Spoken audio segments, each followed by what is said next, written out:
When you're young and in love, an older man can be exhilarating. You have this older guy that's kind of looking at you, flirting with you, kind of making you feel like more of a woman. But when you're suddenly replaced, devotion can take a dangerous turn. What's going on there? They fighting, man. See the ambulance out here. Boy got cut. It was a chaotic scene. It became a huge crowd of people outside watching. They find that the back seat is full of blood. When passion turns into rage, can you turn back before it's too late? This was a pretty gruesome crime.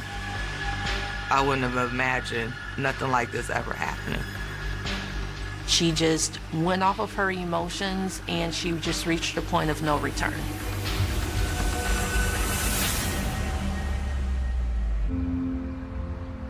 September 1st, 2011, Chicago, Illinois. Chicago is a world-class city with amazing views, amazing people, amazing food, with so many ethnicities, so many different cultures, a unique kind of melting pot. This is a city where people can come and grow and make something of themselves. It's a big city, but it still feels small because it seems like everybody knows everybody here. While the streets are buzzing with energy, around 8:30 p.m., the Chicago Police Department is on high alert. Numerous 911 calls come in from people that had observed this fight that was occurring. What's going on there? They fighting, man. See the ambulance out here. Boy got cut, Joe. This girl got stabbed up. Somebody just got stabbed up. She stabbed him out. Please hurry. All right, ma'am, are they still fighting at all? No, but the lady collapsed. All right, I'm sorry, on the way over there. Please. Can I get the ambulance to Rosa Francisco? All right, ma'am, we're already on the way over there. Let everybody know 911's been called for the person stabbed. Okay. The dispatcher has a very hard job to decipher the information that's coming on and then have to put this information out to the officers who are responding to the scene. As first responders race to the scene, another 911 call comes in from a woman named Monica Porter. Monica was with our victim. They were in the process of driving to the hospital. Our victim had been bleeding very badly. She says the girl who was stabbed is her friend, 32-year-old Reagan McDougal. Reagan McDougal was a single mom with big city dreams. Reagan McDougal was coming from a west suburb of Chicago called Aurora, Illinois. She was loved and valued from families and friends. She had 2 brothers. She was the only girl, so you know she was very well protected. Our brothers were best friends, so we just automatically became like inseparable ourselves. Reagan and I were friends all the way back to middle school. Reagan moved to Chicago to build a better life for her daughter. Reagan's daughter was around 5 or 6 at the time. She was real dedicated to her daughter. She loved her. She would do anything for her. There are so many opportunities in a big city like Chicago, and to be able to take care of your family was something that was very important to her. Reagan was very close to her family, her mom and dad. She was the only girl, so she was the daddy's girl. She was just like the pride of her family. She had a great career in the medical industry as a medical transcriptionist, and things were going to be good for her. Once in the new city, Reagan made a new friend, Monica Porter. Monica was also a single mother of 3 children and was a little down on her luck. Knowing what it was like to be a single mom, Reagan let her stay with her. Reagan was a real person. You know, she'll help anybody out that she could. Monica stayed with her. Anybody that needed somewhere to stay could stay.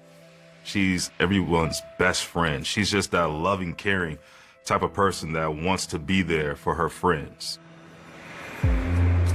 In the summer of 2011, Monica even introduced Reagan to a new love interest, Elijah Hunter. Reagan met Elijah through some of her mutual friends. Reagan and Elijah, they're having a good time. It was a new relationship, so they were still on the honeymoon phase. But as of what I could tell, Elijah made her happy at the time. It seemed Reagan had a bright future ahead of her. She just wanted to be loved and live her life like everybody else. Her life was on the up and up. But now, after multiple 911 calls have flooded Chicago police dispatch, Monica is on the phone with police, telling them that Reagan has been stabbed. She was with Reagan, and she was in the back seat. They were in the process of driving Reagan to Mount Sinai Hospital. You literally have Monica, who is holding Reagan in her arms as she's essentially bleeding out. They decided to drive her to the hospital opposed to waiting for an ambulance to come, as the hospital was a short distance away from where this occurred. As officers respond to the scene of the stabbing, detectives make their way to the hospital. When detectives arrive at Mount Sinai Hospital, Reagan is in critical condition, and she was rushed into emergency surgery. I think about it all the time, what she was thinking, what she was going through at the time. I know she's a fighter, so I know she was fighting the whole time to stay here with her daughter, with her family, with all her friends. While doctors work on saving the young woman's life, detectives learn that Reagan was brought to the hospital by her friend Monica and boyfriend Elijah. At this point, the police is trying to talk to Elijah. He's so distraught, they can't really get any information out of him. So then they have to move on to her friend Monica. Meanwhile, crime scene investigators begin processing Reagan's car in the hospital parking lot. An evidence technician will arrive upon the detective ordering up an evidence technician to process the crime scene. In this particular case, Reagan's car was a part of the crime scene, and what was processed is taking pictures and swabbing of blood in the back seat of the vehicle. A lot of this is done to preserve stories and witness statements that are given to the detectives. In the emergency room waiting area, Monica relays to investigators what she saw that led up to her friend being stabbed. This woman approaches the vehicle and starts pouring beer on it and throws a bottle. At that point, things really began to escalate. September 1st, 2011, Chicago, Illinois. Police are at Mount Sinai Hospital after receiving reports of a brutal stabbing attack against 32-year-old Reagan McDougal around 8:30 p.m. that evening. Her boyfriend, Elijah Hunter, and friend, Monica Porter, are distraught after bringing her there. Monica, at that point, was kind of able to outline to the police what happened. Monica tells detectives that she had been riding around with Reagan earlier that evening looking for apartments together. After they were done, Reagan drove to the busy corner of Francisco and Roosevelt to pick up her boyfriend, Elijah. This location sits right across from a park in addition to the convenience store. In Chicago, convenience stores, or as we call them, corner stores, are a place of hangout. So there's usually a lot of activity, a lot of people out, a lot of cars going back and forth. There's a liquor store on the corner that attracts a large amount of people at all given hours that will hang out in front of the liquor store. Reagan pulls up across the street and she moves to the passenger seat in order to allow Elijah to drive. Monica says that's when she noticed a woman standing outside of the store yelling at Elijah. While she couldn't make out exactly what was being said, it was obvious the woman was extremely upset. Monica says Elijah walked away from the woman and started heading for their car. The woman chased after him, arguing with him. Then he gets in the car screaming. There is a lot of back and forth. At that point, things really begin to escalate. Monica relates that she's in the back seat of Reagan's vehicle when this woman approaches the vehicle and starts pouring beer on it and throws a bottle against the vehicle. Reagan at that point got out to check for damage, and a scuffle starts to ensue between this lady and Reagan. Monica said she tried to see what was going on, but a crowd started to form. They were yelling and screaming and blocking her view. Monica relates to us that the scuffle goes on for a bit until Reagan falls to the ground, at which point Monica exits the vehicle and went to Reagan's aid. She did not see the actual stabbing, but she attempted to help her up and realized that she's bleeding very badly. The police and the ambulances were called, but they felt like they didn't have enough time, so they were able to grab Reagan, place her in the back of the car, and rush her to Mount Sinai. Monica tells police that she had no idea who the woman was or where she went after that, but she does remember what she was wearing. She was wearing a pink hoodie at the time of this incident.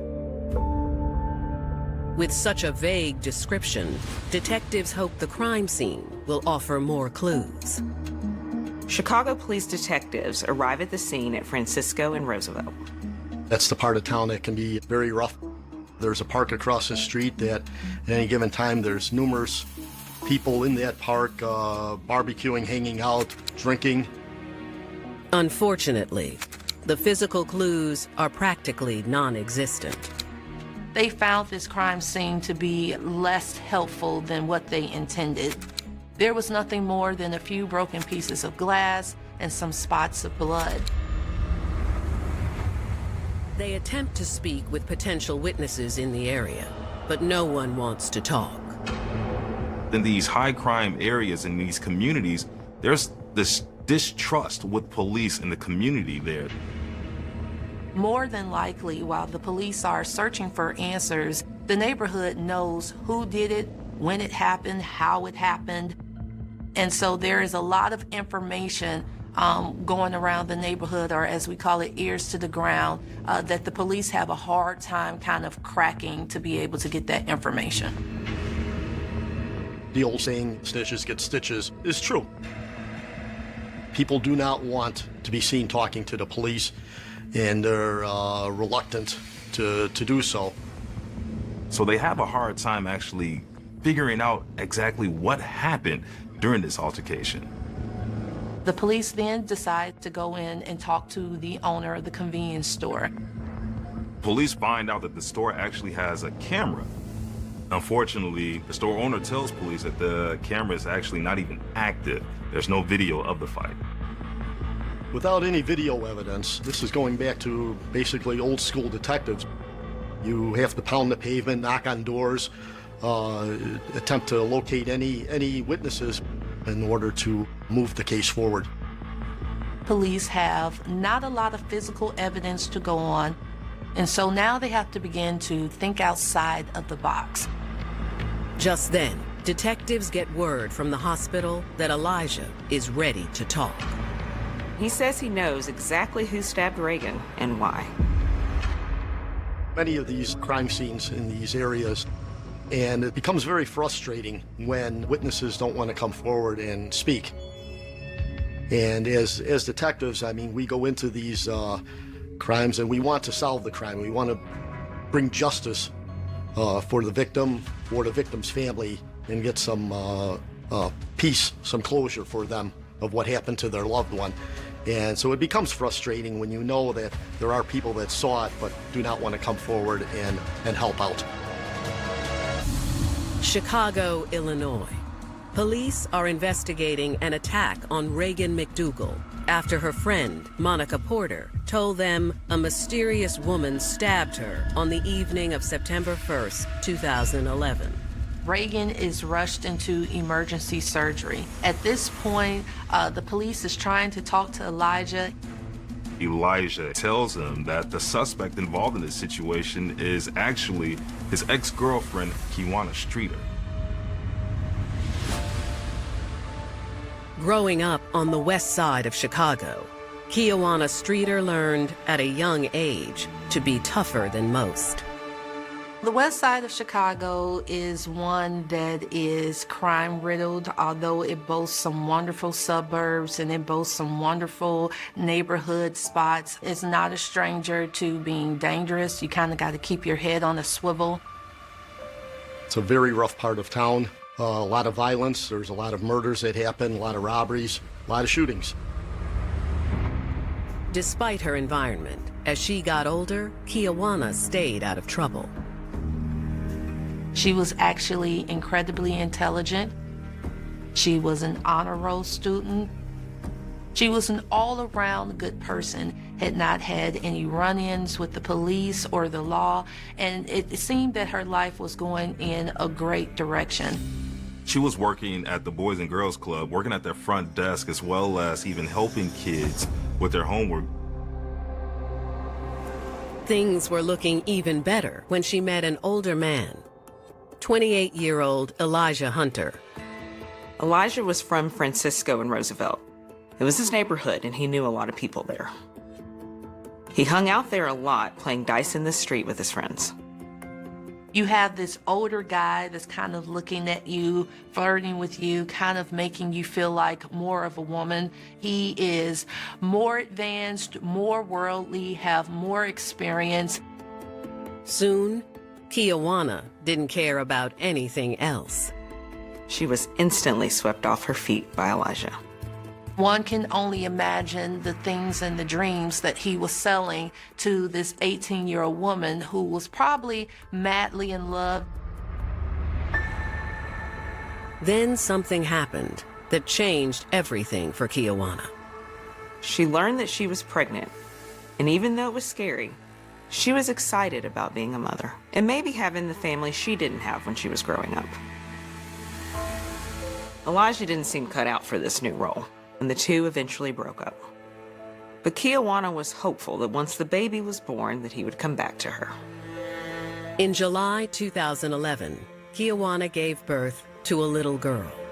She's heartbroken because Elijah's not there. She was raising this baby by herself, and she's determined to get that man back. Now, Kiwanis' ex-boyfriend, Elijah, is telling police that she's Reagan's attacker. He proceeded to tell them what the fight was all about and how it started. He tells detectives that he dated Kiwanis briefly the year before, and she had a baby that she said was his, but he wasn't sure. Elijah says he moved on and started dating Reagan a few months ago. That night, she dropped him off at Francisco and Roosevelt. Elijah related to us that he was playing dice and happened to lose a significant amount of money during this dice game. He says he then called Reagan and asked her to pick him up. While outside the store, Kiwanis approached him and wanted money for diapers and food for the baby. Elijah relates that he has no money to give to her after losing all this money during a dice game. Then he went into the store to buy a drink, and Kiwanis went in with him. That's when an argument ensues with Kiwanis and Elijah, and she keeps demanding money. They come outside of the store, the confrontation continues. At some point, it becomes physical. Elijah tells investigators that Kiwanis wouldn't let up, so when he spotted Reagan's car, he immediately went for it. He said Kiwanis kept threatening that she was going to call the police. He says then Kiwanis suddenly pulled out some mace. She sprays Elijah with mace. He could not see. He was trying to get away and get into the car. Elijah related to us he was experiencing the very harsh burning feeling on the face and in the eyes. He then took the Gatorade that he had gotten from the store and was washing his face and his eyes, trying to alleviate the burning. Elijah tells detectives that he makes it into the driver's side and shuts the door. Kiwanis approached the car and proceeded to start pouring beer in the window and on the car, and then threw it against the car while Elijah was in the car. At that point, Reagan gets out of the vehicle to actually confront and check and see what's going on with her mother's vehicle. That's when the confrontation with her and Kiwana starts. He says they both grabbed each other's hair and were swinging at each other. Elijah does relay to us that he observed Kiwana pull a knife out and proceed to start stabbing her with this knife. This was a pretty gruesome crime. And at that point, it was clear that Reagan was very severely hurt. Elijah says he stumbled out of the car and confronted Kiwana to get her away from Reagan. Kiwana fled the scene. The knife at this point was kicked into a sewer. He said then that Reagan started to fall to the ground and he caught her. Then he saw all the blood. He says that's when he and Monica put Reagan in the car and rushed her to the hospital. Police, they ask Elijah where Kiana could have gone, and he tells them that she lives with her father. So they see if she went home after this crime happened. When detectives talked to Kiwana's father, he was very cooperative. He had related that he had not seen Kiwana that day. He did provide detectives with Kiwana's cell phone number and related that if he did see her, he would recontact detectives and relate it to them. With still no leads on their suspect's whereabouts, investigators fear they may have lost her for good. Someone who the police are looking for, who are on the run, it is not uncommon for them to disappear. Chicago's a big city. Like, Kiwana could literally be anywhere inside the city, even outside the city. Illinois. Detectives are searching for 18-year-old murder suspect Kiwana Streeter when they receive tragic news about 32-year-old Reagan McDougal.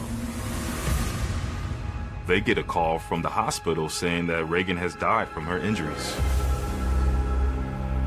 She was stabbed 5 times, and it was 4 of those that were non-life-threatening.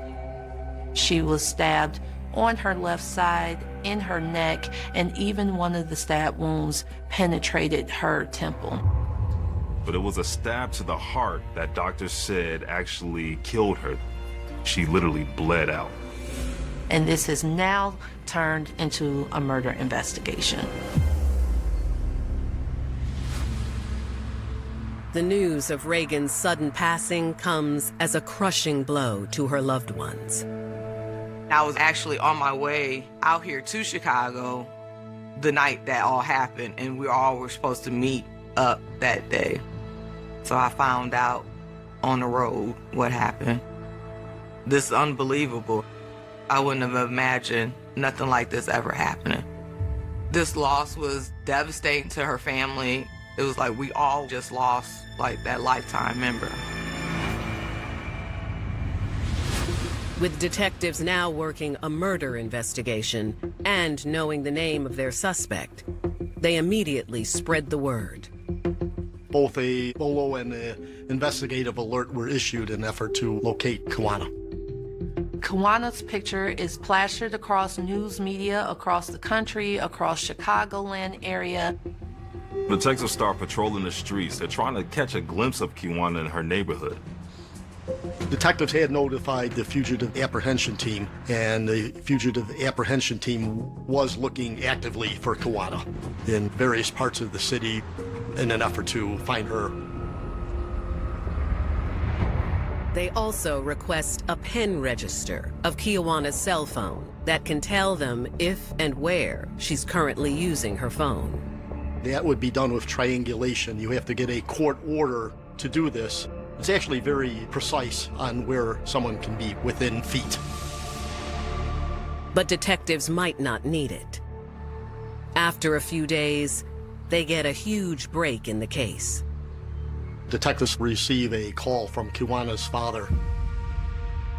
He tells them that he knows where she's at and that she's going to turn herself in. After 7 long days of a manhunt, Kiwana Streeter, along with her lawyer, turns herself into the police. She hasn't been home and has been unable to change clothes or shower. Her clothing could be of evidentiary value to the case, as there could be blood on this clothing. Kiwana was given a fresh set of clothing, and her clothing that she was wearing was inventoried as evidence. After collecting her clothes as evidence, detectives sit down with her for an interview. Kiwana, she's read her rights, but she is staying silent. She's not talking to these detectives at all. There is a very complex relationship between people and the police, and so there is not really that element of trust there. So it was no surprise that Kiwana did not feel comfortable talking to the police about what happened. Detectives decide to try to wait her out. Although she's not willing to talk about what happened, she does ask for something. While Kiwana was in the interview room, she had requested some writing materials. Detectives provided her with these items, and during which Kiwana began to write on the paper. Finally, after 7 hours without speaking, the investigator takes Kiwana down to lockup. Once she was done writing these notes, they were collected by detectives and subsequently inventoried for potential evidence. Detectives take a look at what Kiwana was writing for so long and were absolutely stunned. Once she turned herself in, she kind of was deemed faceless, emotionless, very cold almost. And then you look at her writings and they paint a very different picture. Kiwana was asking God for forgiveness and for help. She's saying that she's remorseful. She's saying that she's sorry. In another letter, she's saying sorry to her child and telling the child that she's going to be back with them soon. While not the confession they were hoping for, to detectives, these letters do imply a guilty conscience. These letters would have been key to kind of proving where she was at mentally and emotionally at the time. The crime or what has happened is weighing very heavily on their mind, and they're sorrowful, they feel bad about it. After Kiwana is arrested, Elijah and Monica pick her photo out of a lineup. They both positively identify Kiwana as the person who they had either seen struggling with Reagan and or stabbing Reagan. Kiwana is officially charged with murder. For a first-degree murder charge, you usually have to prove that it was premeditated, that there was intent to cause harm, that there was intent to do serious bodily injury. Why did she have this knife that day, at that moment, at that time? Still refusing to talk. In October 2011, Kiwana attends her plea hearing. Kiwana did not show any emotion. It's almost as if she's kind of removed from what's happening. She's showing no remorse. It's kind of like she's just there. Almost shockingly, she pleads not guilty to first-degree murder. As prosecutors prepare for trial, they believe they have a solid case against the 18-year-old. You would think that this case at first would be a slam dunk for them, but whenever you're going to trial, you never know what's going to happen. And her defense has their own strategy. Chicago, Merch Majeski. Can I have police at 2858 West Roosevelt? Why do you need the police? Because my baby is just got to find me. What's your name, please? Kiwana. 5th, 2012, she faces charges of murder and aggravated battery.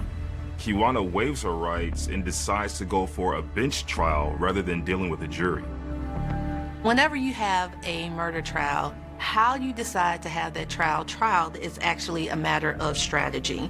Do you convince 12 people or do you convince one person? And so sometimes the people will opt not to try to convince 12 jurors. They feel like it would be easier to convince one judge, someone who has a background of the case, a background of the law, and they find that it may increase their chances of actually getting off. Prosecutors lay out why they believe Kiwana killed Reagan. Here you have a young girl who just had a baby, whose emotions are all over the place. She probably thought that her and Elijah would be together forever, and now reality has kind of set in about what's happening. He's moved on to a new girlfriend. She couldn't have the person that she wanted, and he wanted someone else. I mean, we're grown. People move on. Kiwanya couldn't let the relationship go. Now she has had a child with a partner that doesn't really seem to be present, whether it's emotionally, physically, financially. I think to add fuel to the fire, she discovers, even though he's out there playing dice, that he's not alone. His new girlfriend is somewhere in the vicinity along with her friend, and I believe that that just caused an enragement or a fire to really be ignited in Kiwana. Kiwana was jealous of the fact that Elijah moved on and was with Reagan, and she wanted her man back. You kind of had like a perfect storm of events. Something in her, when she saw Elijah and Reagan, just snapped, and she reached a point of no return. Elijah and Monica both testify for the state that Kiwana was the aggressor and had attacked and stabbed Reagan to death. But her defense team says that's not how it happened at all. While most attorneys tell their clients not to get on the stand, Kiwana was very adamant and decided to testify at her own trial. But she tells a totally different side to this story. Kiwana claims Elijah used to visit their baby often and gave Kiwana clothes and money for the baby. Kiwana at the time, she was very young. She was 18 years old. Elijah is 28 at the time. And now that they have this child, envision some type of future, some type of family. But at some point, after meeting Reagan, he started to lose interest in the baby and stopped providing, despite making promises that he would. You can kind of infer here that maybe he wasn't returning her calls, that the communication between the two had not been what she wanted, so she considered that this is her opportunity to be heard, to get what she needed for her daughter.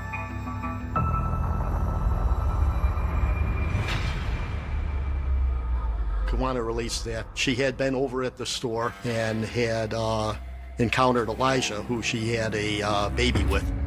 So when she confronts him, it's about the fact that she hasn't received that money at all.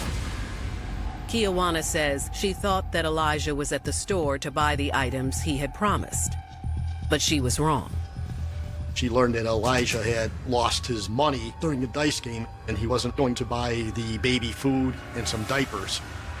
Kiwana tells investigators that she tried to talk to him about it, but he was in a bad mood after losing all the money, and he took it out on her.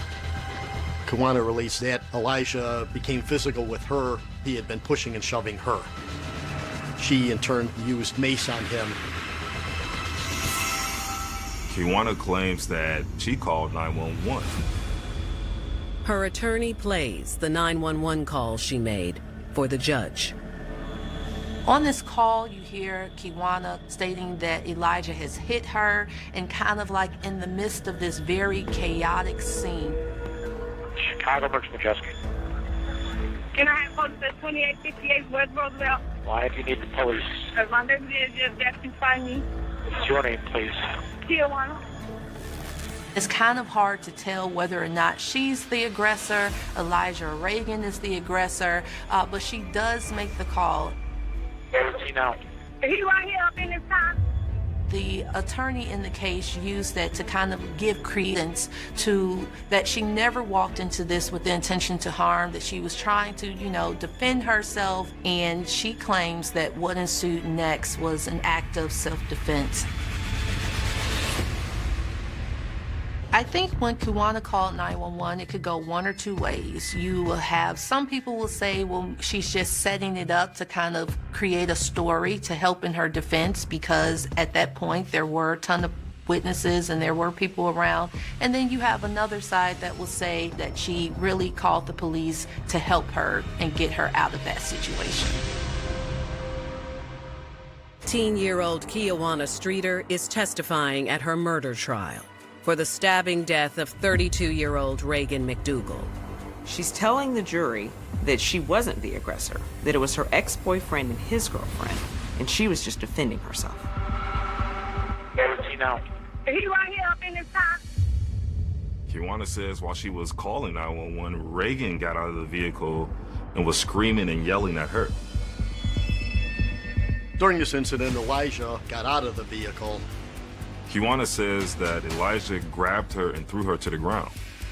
She very much was in fear for her life. He had hit her. She just had this baby. She's outnumbered, and she kind of didn't know what was going to happen, and anything that she did in response to that was for self-preservation and to kind of make sure that she got out of there. She says she had no choice but to pull out her knife from her purse. Kiwana says that she keeps the knife in her purse because she was robbed. And so when this situation occurred, she had the knife on her, probably due to some PTSD about what had happened a few months earlier. She says that she was just swinging the knife at them both to get them off of her. Kiwana, she says that Elijah and Reagan backed off, and that's when she ran away. She made it clear that when she walked into that situation that day, that was not what was on her mind. And unfortunately, someone ended up losing their life. For the next 4 days, the judge carefully considers all the evidence. Was her version of events credible? Did it have some truth to it? Then, on November 9th, the judge makes his decision and finds Kiwana not guilty of aggravated battery, but does find her guilty of second-degree murder. The judge did not believe that she came in there with the intent to kill Reagan. During her sentencing, her attorneys present the letters she wrote at the police station. The letters that Kiwana wrote in the police station played a key role in her sentencing. The letters showed someone that still had a heart, someone that was able to sit down and really reflect about what they did and the harm that they caused. On March 13, 2013, Kiwana was sentenced to 4 years in prison. I think everybody was in shock, upset, angry. She deserved more time than 4 years for taking Reagan off this earth for something that was senseless. This is a very surprising sentence, especially given the type of crime, the viciousness, and the brutality of the crime. There were a lot of things that came into play for the judge to make that decision, including her age and the age of her child. She appeared to be a very sympathetic defendant. It was just sad that you can take somebody's life and turn around like, I made a mistake. I'm sorry. No, that was a choice she made that day. Kiwana is released after completing her sentence to the custody of her family. She lost a few years from her daughter, but Reagan's daughter will never see her again until she leaves this earth. Reagan's loved ones continue to struggle in their new life without her. Since Reagan passing, I have moved back to Aurora, and it's just full of memories of things we used to do, places we used to go, and it's just not the same without her. I think about her every day because I used to talk to her almost every day. So anytime I pick up the phone, I want to call her. I just miss her. I'll never have another friend like her. Reagan's daughter is doing awesome. She's in school. She's going to be a pilot, so I know she's up there smiling, cheering, celebrating for her. Now free, Kiwana has a second chance to live her life. She could reclaim her life, not just to get it right, but to be a mother to her daughter. I hope Kiwana does get her life together, do something productive with herself. The silence of a small town is rarely empty. It is usually heavy, suffocating, and filled with the secrets that neighbors keep behind neatly trimmed hedges and locked front doors. In the heart of Blackwood Creek, a community that prided itself on its unwavering safety and neighborly trust, that silence was shattered by a discovery that felt more like a haunting than a breakthrough. It began not with a siren or a scream, but with the mundane task of a property renovation, where a contractor pulling up rotted floorboards in an abandoned Victorian home uncovered a small, metallic box that had been hidden away for nearly 40 years. Inside, tucked beneath a layer of dust and decaying fabric, were not treasures, but a collection of personal effects, an ID card, a silver locket, and The rain in Sydney never washed away the blood on the asphalt that night in November 2001. It only made it run thinner, spreading the horror across a quiet suburban street while the rest of the city slept soundly under a false sense of security. It was a scene ripped straight from a nightmare, a textbook cold case in the making, the kind of absolute mystery that paralyzes a community, leaving a neighborhood looking over its shoulder for decades while the killer walks among them undetected, smiling in plain sight. 25 years the files sat in the dark, gathering dust in the deep archives of New South Wales Police Headquarters, a monument to human failure, a haunting reminder of a young life violently cut short without justice, without answers, and without a single viable suspect in custody. The headlines back then were frantic, screaming from every newsstand in bold, black ink. Horror in the suburbs, the midnight silhouette. Who killed inside the locked room? But as the months bled into years, those screaming headlines faded into brief, occasional paragraphs buried deep in the back pages, a tragic afterthought of a city moving too fast to remember its dead. The victim was 22-year-old architecture student Clara Vance, a bright, ambitious young woman with her whole life ahead of her, found dead inside her own secure apartment with no signs of forced entry, no defensive wounds, and absolutely no forensic footprint left behind by the perpetrator. The crime scene was an eerie masterpiece of chilling precision, a clinical execution so meticulously clean that it baffled the most seasoned homicide detectives, leaving them grasping at thin air while the public demanded immediate answers that never came. Neighbors reported hearing nothing but the low, rhythmic thud of the storm outside, no screams, no signs of a struggle, just the oppressive silence of a Tuesday night that would soon become the epicenter of a national obsession. The first officer on the scene described the apartment as an unnatural sanctuary of stillness, the air thick with a faint scent of copper and expensive cologne, a detail that was immediately suppressed from the media to protect the integrity of an investigation that was already doomed from its very inception. For a quarter of a century, the collective psyche of the city carried the weight of this unresolved trauma, the name Clara Vance becoming synonymous with a terrifying reality that monsters do exist, that they eat breakfast next to you, that they ride the same trains, and that sometimes they never get caught.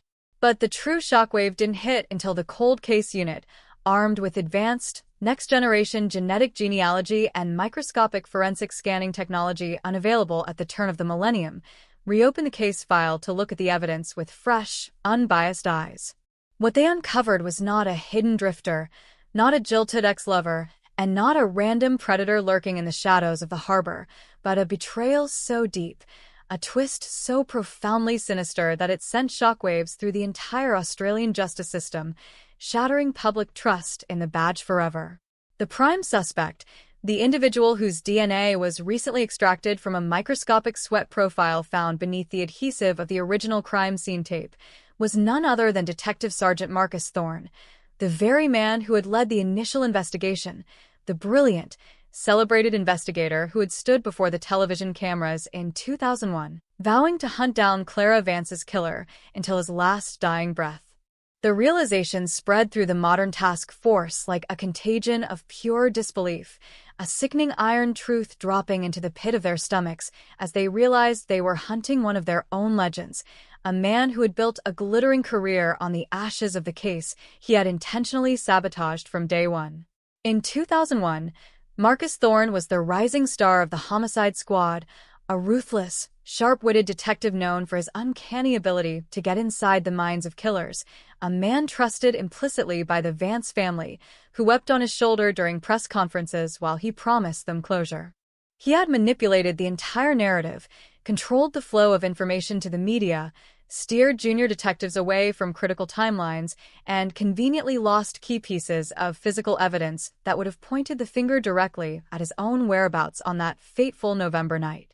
The ultimate predator had assigned himself to investigate his own atrocity, creating the perfect alibi, the ultimate shield against suspicion, because who would ever dare to suspect the very man wearing the badge, leading the hunt, and console the grieving mother on national television?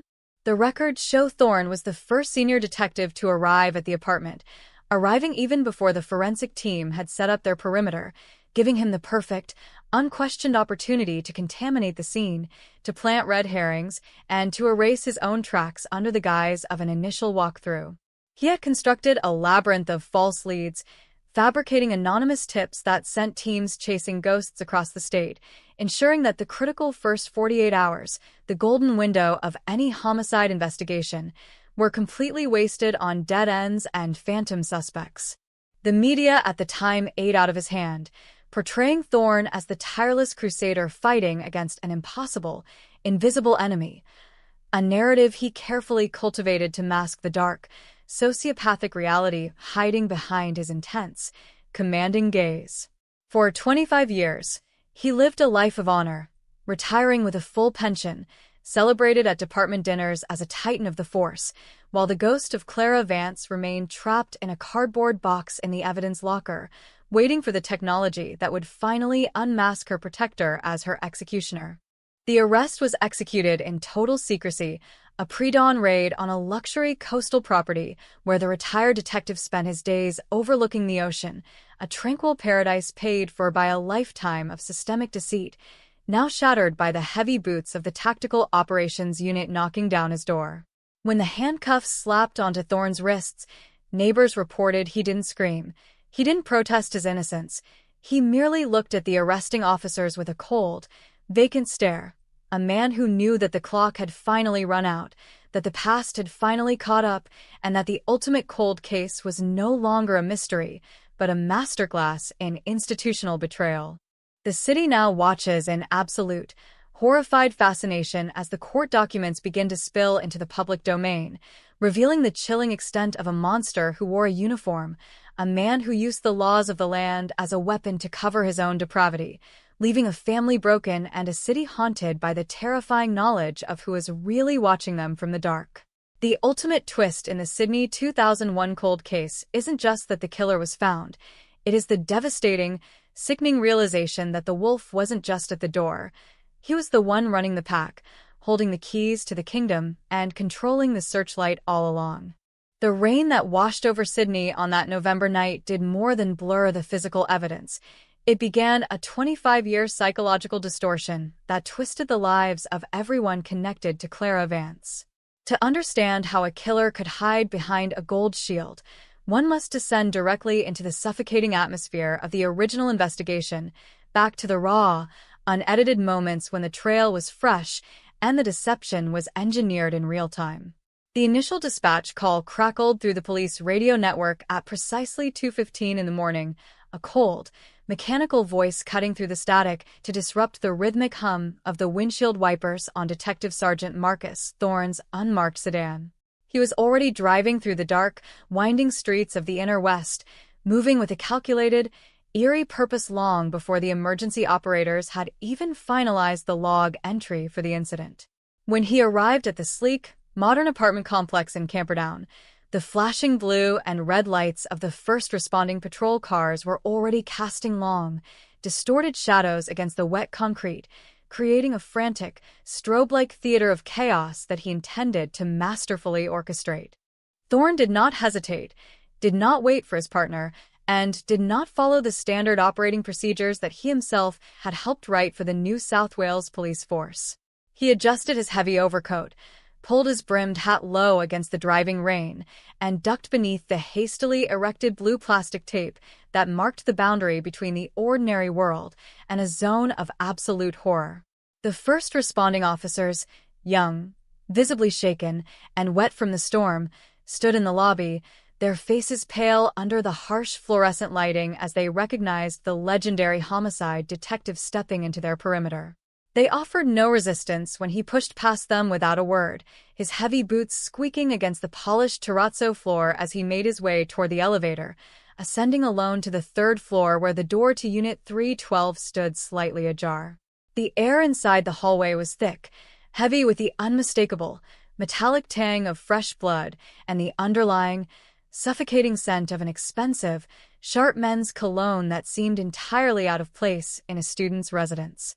Stepping across the threshold, Thorne entered a space of absolute, clinical stillness, an environment that felt less like a chaotic crime scene and more like a carefully curated stage where every element had been deliberately positioned to convey a message of total powerlessness.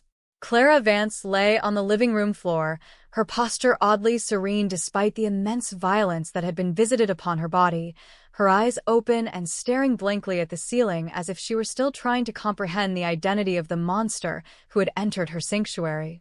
There was no sign of a struggle, no overturned furniture, no broken glass, and no frantic claw marks on the walls to suggest she had fought for her life against an intruder.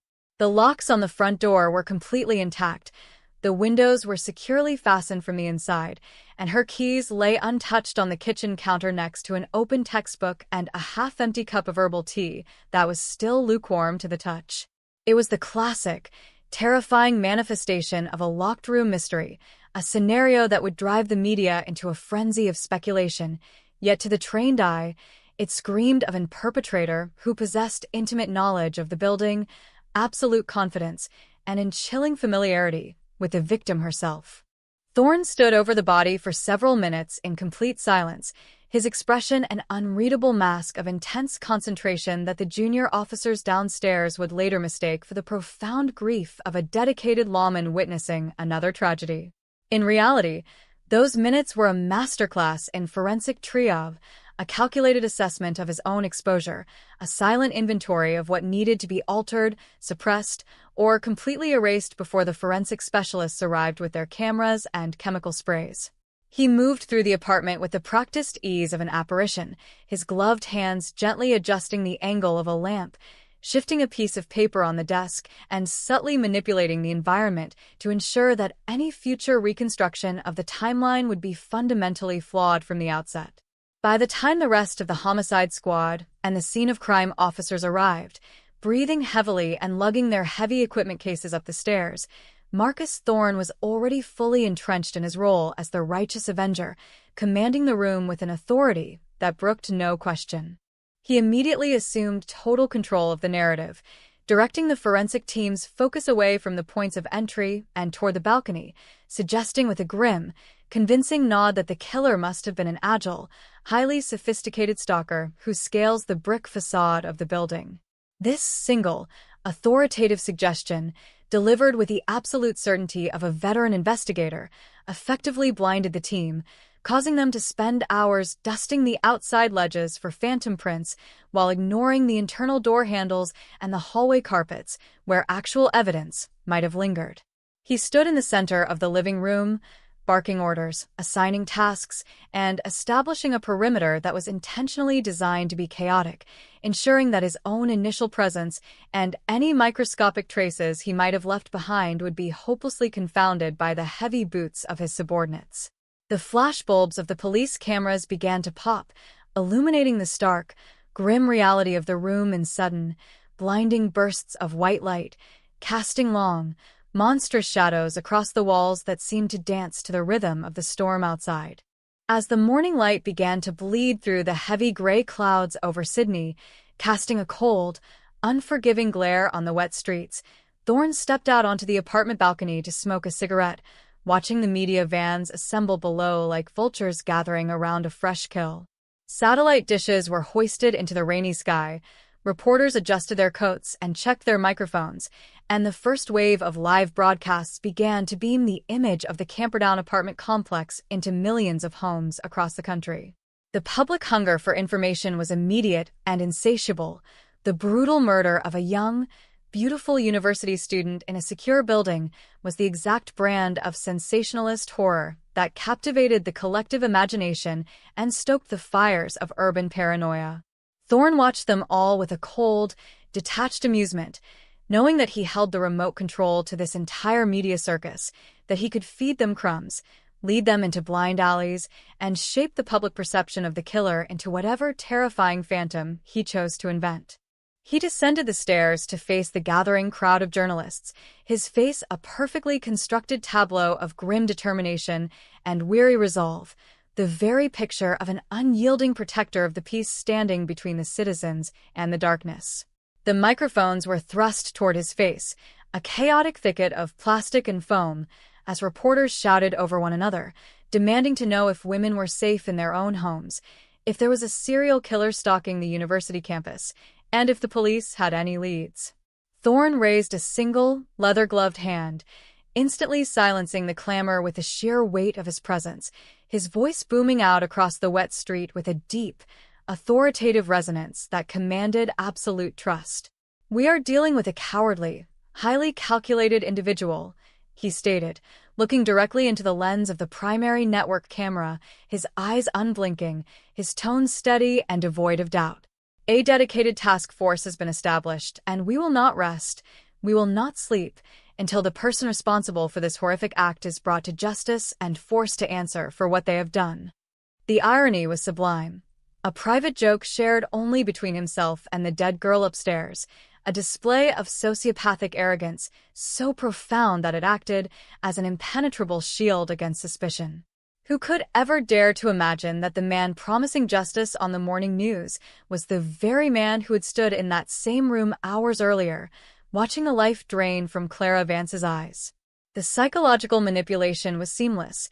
By inserting himself as the public face of the hunt, Thorne ensured that any suspicion directed toward the police force would be viewed as an insult to his tireless dedication, effectively insulating himself from the very apparatus he commanded. He returned to the station and formally established Task Force Delta, claiming the premier corner office on the homicide floor, where he immediately began constructing the elaborate labyrinth that would keep the investigation running in circles for the next 2.5 decades. The first step in his grand diversion was the systematic elimination of legitimate avenues of inquiry, a quiet, bureaucratic sabotage that occurred in the shadow of filing cabinets and encrypted database entries. He personally took charge of the victim's personal effects, volunteering to review her diaries, her computer logs, and her phone records under the guise of looking for a hidden stalker or a secret lover who might have possessed a motive for such extreme violence. In doing so, he was able to permanently delete several critical email exchanges and remove specific pages from her journal that detailed an increasingly uncomfortable relationship with a senior law enforcement figure she had met during a university lecture on criminal justice. The junior detectives assigned to the task force were young, eager, and completely intimidated by Thorne's legendary status. They accepted his summaries without question, never asking to see the raw data, never doubting that their leader was giving them the complete, unadulterated truth. Instead of looking close to home, Thorne directed the task force to focus their immense resources on a sweeping, highly visible dragnet of the local transient population, ordering the rounding up and interrogation of dozens of homeless men, known petty criminals, and individuals with histories of mental illness in the Inner West. This tactic served a dual purpose. It satisfied the media's demand for aggressive police action, creating a constant stream of headlines about suspects being questioned, while simultaneously ensuring that the investigation was drowning in a sea of useless, low-level data. The interrogation rooms at the station became a revolving door of society's most vulnerable, men who could barely remember where they had slept the night before, let alone account for their movements during the precise window of Clara Vance's murder. Thorne would sit behind the two-way mirror, watching his detectives browbeat these tragic, confused individuals, occasionally stepping into the room himself to deliver a terrifying, theatrical performance of the angry investigator demanding a confession he knew they could never give. The community was frozen in a state of perpetual anxiety, the fear stoked by local tabloids that printed graphic, speculative maps of the killer's supposed hunting grounds, turning every dark alleyway and poorly lit park into a potential death trap. Women in Sydney began carrying whistles, changing their commuting routes, and locking their doors with a frantic, repetitive urgency, completely unaware that the source of their terror was currently sitting in a police cruiser, cleared by the highest authorities to move freely through any security checkpoint in the state.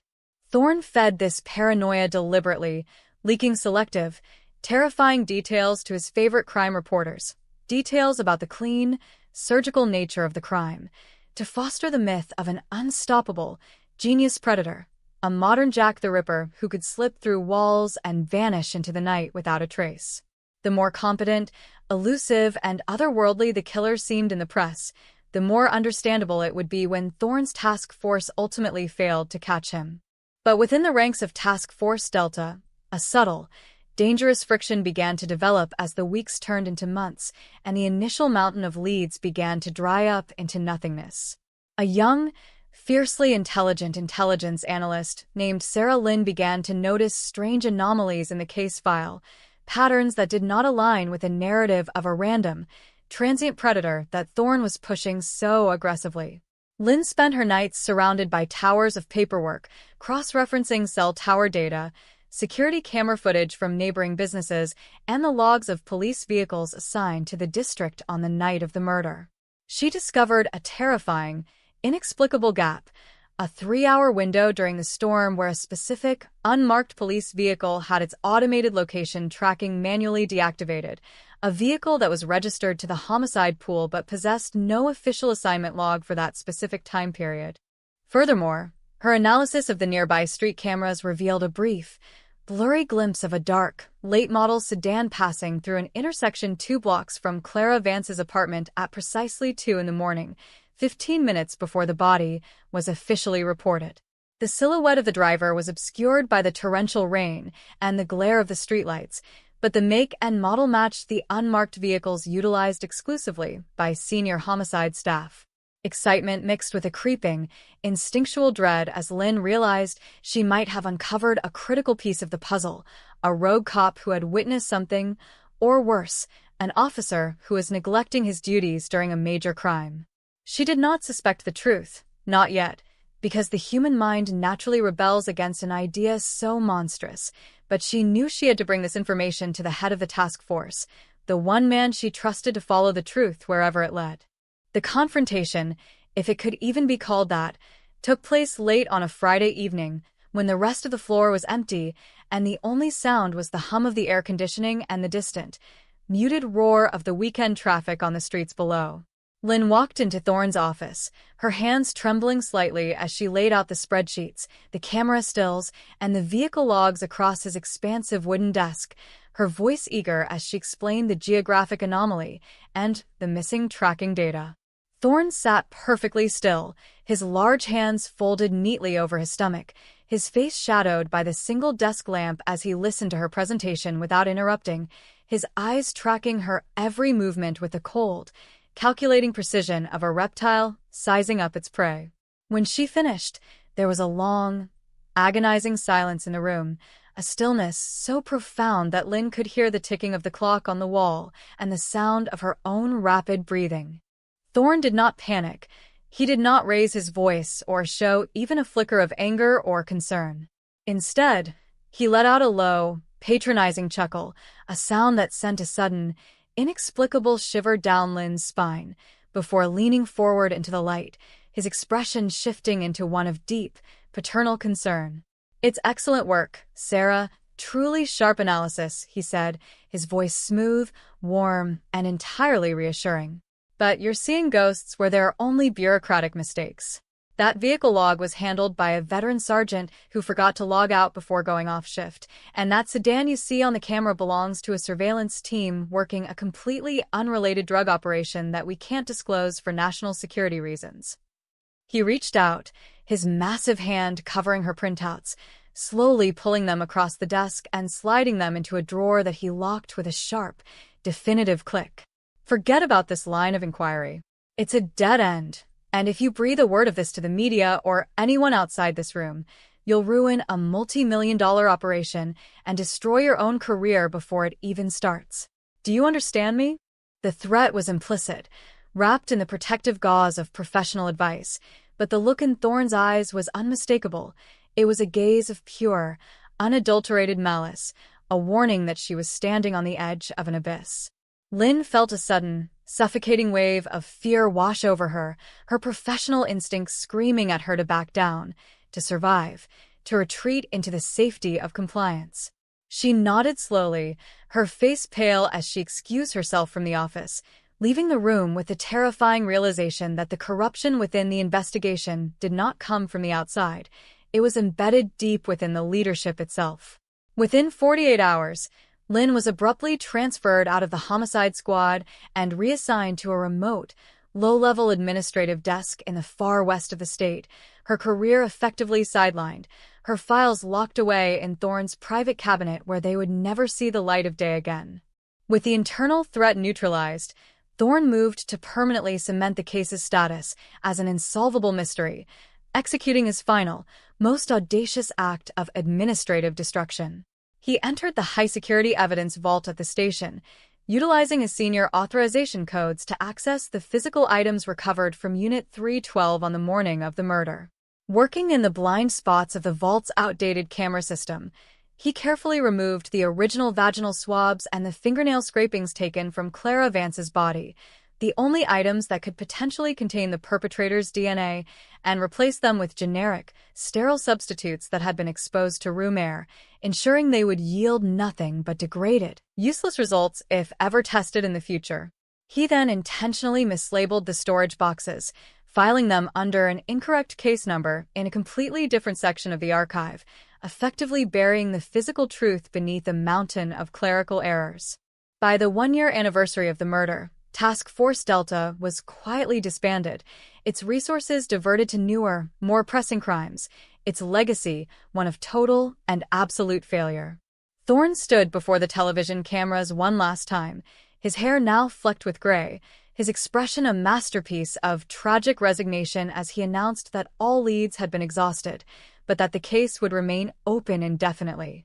"We have chased every whisper, examined every fragment of evidence," he said to the solemn reporters, his voice heavy with a manufactured sorrow that moved the public to tears.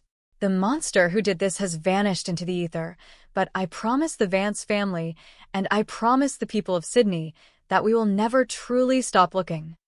The deception was complete, a flawless execution of a systemic cover-up that left a family broken, a community permanently scarred, and a killer free to ascend the ranks of the police force, celebrated as a hero, while the truth lay rotting in a misplaced box in the dark.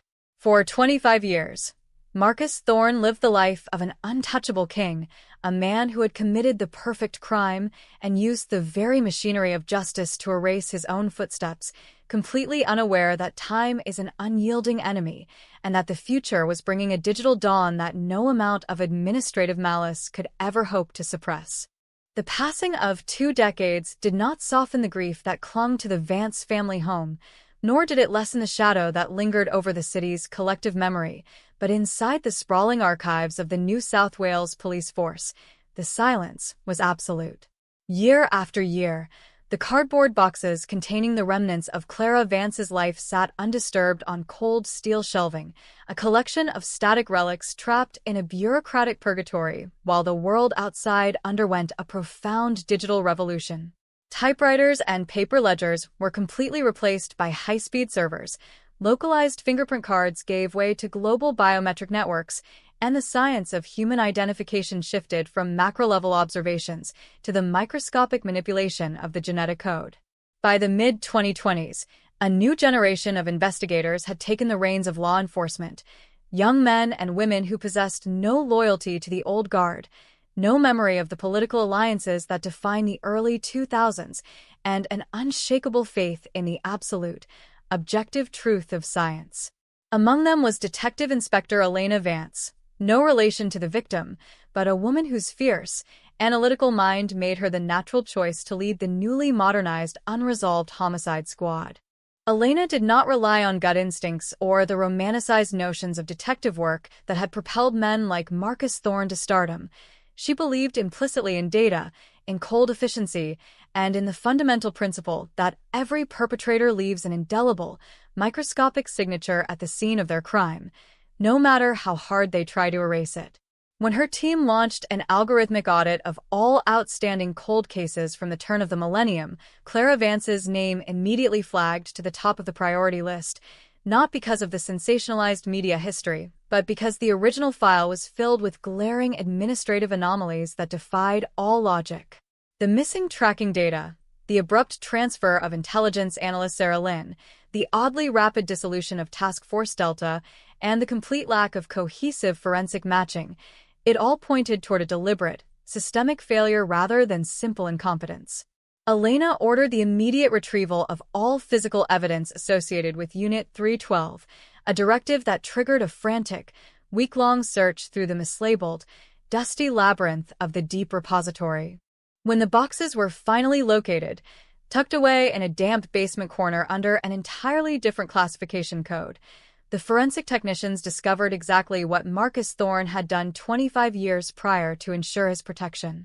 The primary evidence bags containing the biological swabs had been intentionally compromised, the seals broken and resealed with outdated police tape, the internal samples degraded to the point of utter uselessness by deliberate exposure to air and moisture. To an ordinary investigator, this discovery would have been the definitive end of the road, a frustrating confirmation that the passage of time and administrative malice had permanently stolen justice from the victim. But Elena Vance was not an ordinary investigator, and the year 2026 offered technological weapons that the corrupt old guard could never have anticipated when they committed their acts of sabotage in the dark. She shifted the team's focus away from the corrupted biological samples and toward the peripheral items that had been touched, moved, or utilized by the investigative team during that fateful initial walkthrough in November 2001. Specifically, her eyes fixed on the original rolls of high-visibility adhesive crime scene tape that had been used to seal the doors and windows of the apartment after the body was removed, a material that Thorne himself had handled extensively before the specialized forensic units had even arrived on site. Under the intense, sterile glare of the laboratory's next-generation forensic scanners, the back of the adhesive tape revealed a hidden treasure trove of microscopic matter that had remained perfectly preserved and sealed away from the elements for a quarter of a century. When a human being sweats, breathes, or sheds microscopic skin cells, they leave behind an invisible trail of cellular debris, and when Thorne had forcefully torn that adhesive tape with his gloved but sweating hands, a minute amount of his biological profile had bypassed the fabric barrier, becoming permanently trapped beneath the industrial glue. Using an advanced, ultra-sensitive extraction technique known as touch DNA amplification, the forensic scientists were able to isolate a pristine, undegraded genetic sequence from the adhesive backing, a digital map of a human being consisting of millions of base pairs that had never been entered into any standard criminal database. The system ran the profile against the National DNA Database, returning an immediate, frustrating blank. Whoever this individual was, they had never been arrested, never fingerprinted, and never convicted of a crime in the modern era. But the modern cold case unit did not stop at government borders or institutional databases. They utilized the highly controversial, deeply revolutionary science of investigative genetic genealogy, uploading the unknown profile into global, public-facing ancestral tracking networks used by millions of ordinary citizens to discover their family trees. The algorithmic search rippled through millions of global profiles, crossing generations, continents, and family lineages, slowly building a complex web of genetic connections that began to narrow down with terrifying, mathematical precision toward a single, prominent family tree based in New South Wales. Within 48 hours, the digital genealogy software had eliminated millions of possibilities, tracing the lineage down through cousins, uncles, and grandparents until the apex of the pyramid pointed directly and undeniably at a single individual. When the final notification popped up on Elena Vance's terminal screen, the name that flashed in bright white text did not belong to a transient stalker, an unidentified drifter, or a deceased criminal. It was the name of a living legend, a retired titan of the homicide squad whose portrait still hung in the academy hallway as an inspiration to every young cadet. Marcus Thorne. The atmosphere inside the cold case briefing room instantly turned to sub-zero ice, the air turning heavy with a collective, paralyzing disbelief as the detectives stared at the screen, their minds desperately trying to reject the objective reality staring them in the face. It was an institutional catastrophe of the highest order, a revelation that threatened to tear down the credibility of 25 years of police work, to reopen dozens of Thorne's highly publicized convictions, and to expose the dark, rotting underbelly of a department that had protected a monster under the guise of heroism. Elena stood at the head of the table, her jaw set, her expression turning into a mask of pure steel as she realized the immense danger of the situation. If Thorne received even a single whisper that his past was catching up to him, his extensive network of retired and active contacts would instantly warn him, allowing him to destroy remaining evidence or flee the country before justice could strike. She immediately placed the entire task force under a total, ironclad communication blackout, confiscating personal mobile phones, disconnecting the briefing room from the general station network, and authorizing a highly restricted, top-secret surveillance operation on the retired detective sergeant. The target was living out his twilight years in a magnificent, multi-million-dollar architectural masterpiece perched high on the cliffs of the northern beaches, a home that overlooked the vast, churning waters of the Pacific Ocean, bought and paid for by a lucrative retirement pension and the fruits of a celebrated career built on a foundation of blood and lies. For 2 weeks, undercover surveillance vehicles monitored his every movement, capturing high-definition footage of a fit, white-haired 75-year-old man who still walked with the commanding, arrogant posture of a lawman who believed he owned the city. He read the morning papers, drank expensive coffee on his sun-drenched balcony, and occasionally met with old police buddies at local clubs, laughing and sharing stories of the old days, completely unaware that the invisible net of the modern world was tightening around his neck with every passing second. The surveillance team's primary objective was to secure a fresh, undeniable reference sample of Thorne's DNA without his knowledge, a contemporary match that would eliminate any potential legal loophole or claim of historic evidence contamination in a future court of law. The opportunity finally presented itself on a crisp, clear Thursday afternoon when Thorne visited an upscale, isolated cafe near the marina, sitting alone at an outdoor table while reading a true crime biography that featured a prominent chapter on his own legendary investigative career. He finished his double espresso, left a cash tip on the table, and walked away into the afternoon sun, leaving behind a pristine porcelain cup that he had held firmly with his bare right hand, his saliva still coating the rim. Within 30 seconds of his departure, an undercover operative disguised as a utility worker moved in, carefully bagging the cup with sterile tongs and securing it inside a temperature-controlled transport case destined for the forensic lab. The comparative analysis was completed under emergency authorization in the dead of night, the laboratory machines working with a silent, digital certainty to compare the saliva profile from the coffee cup with a 25-year-old touch DNA recovered from the crime scene adhesive tape. The result was a definitive, flawless 100% match. The probability of the DNA belonging to any other individual on the Australian continent was 1 in several hundred billion. There was no longer any room for doubt, no bureaucratic excuse, and no political shield that could save him. The greatest homicide detective in the history of the department was, without a shadow of a doubt, the brutal executioner of Clara Vance. The mobilization for the arrest was handled with the strategic precision of a counterterrorism operation, utilizing a heavily vetted tactical operations unit that was brought in from an outside jurisdiction to ensure absolute secrecy and zero leaks. At 4:30 on a Tuesday morning, while a thick, heavy sea mist rolled off the ocean and enveloped the cliffs of the northern beaches in a ghostly white shroud, 3 unmarked black tactical vans rolled silently down Thorne's private driveway, their headlights extinguished, their occupants moving with lethal, quiet intent. The tactical officers, dressed in full black body armor and carrying heavy breaching equipment, surrounded the perimeter of the luxury villa, setting up containment lines along the cliffside paths and the lower garage doors to prevent any potential escape attempt. Elena Vance stood in the shadow of the lead vehicle, her heart hammering against her ribs, but her voice perfectly calm as she gave the final order to breach the property, the sound of the explosive door charge shattering the morning silence like a thunderclap.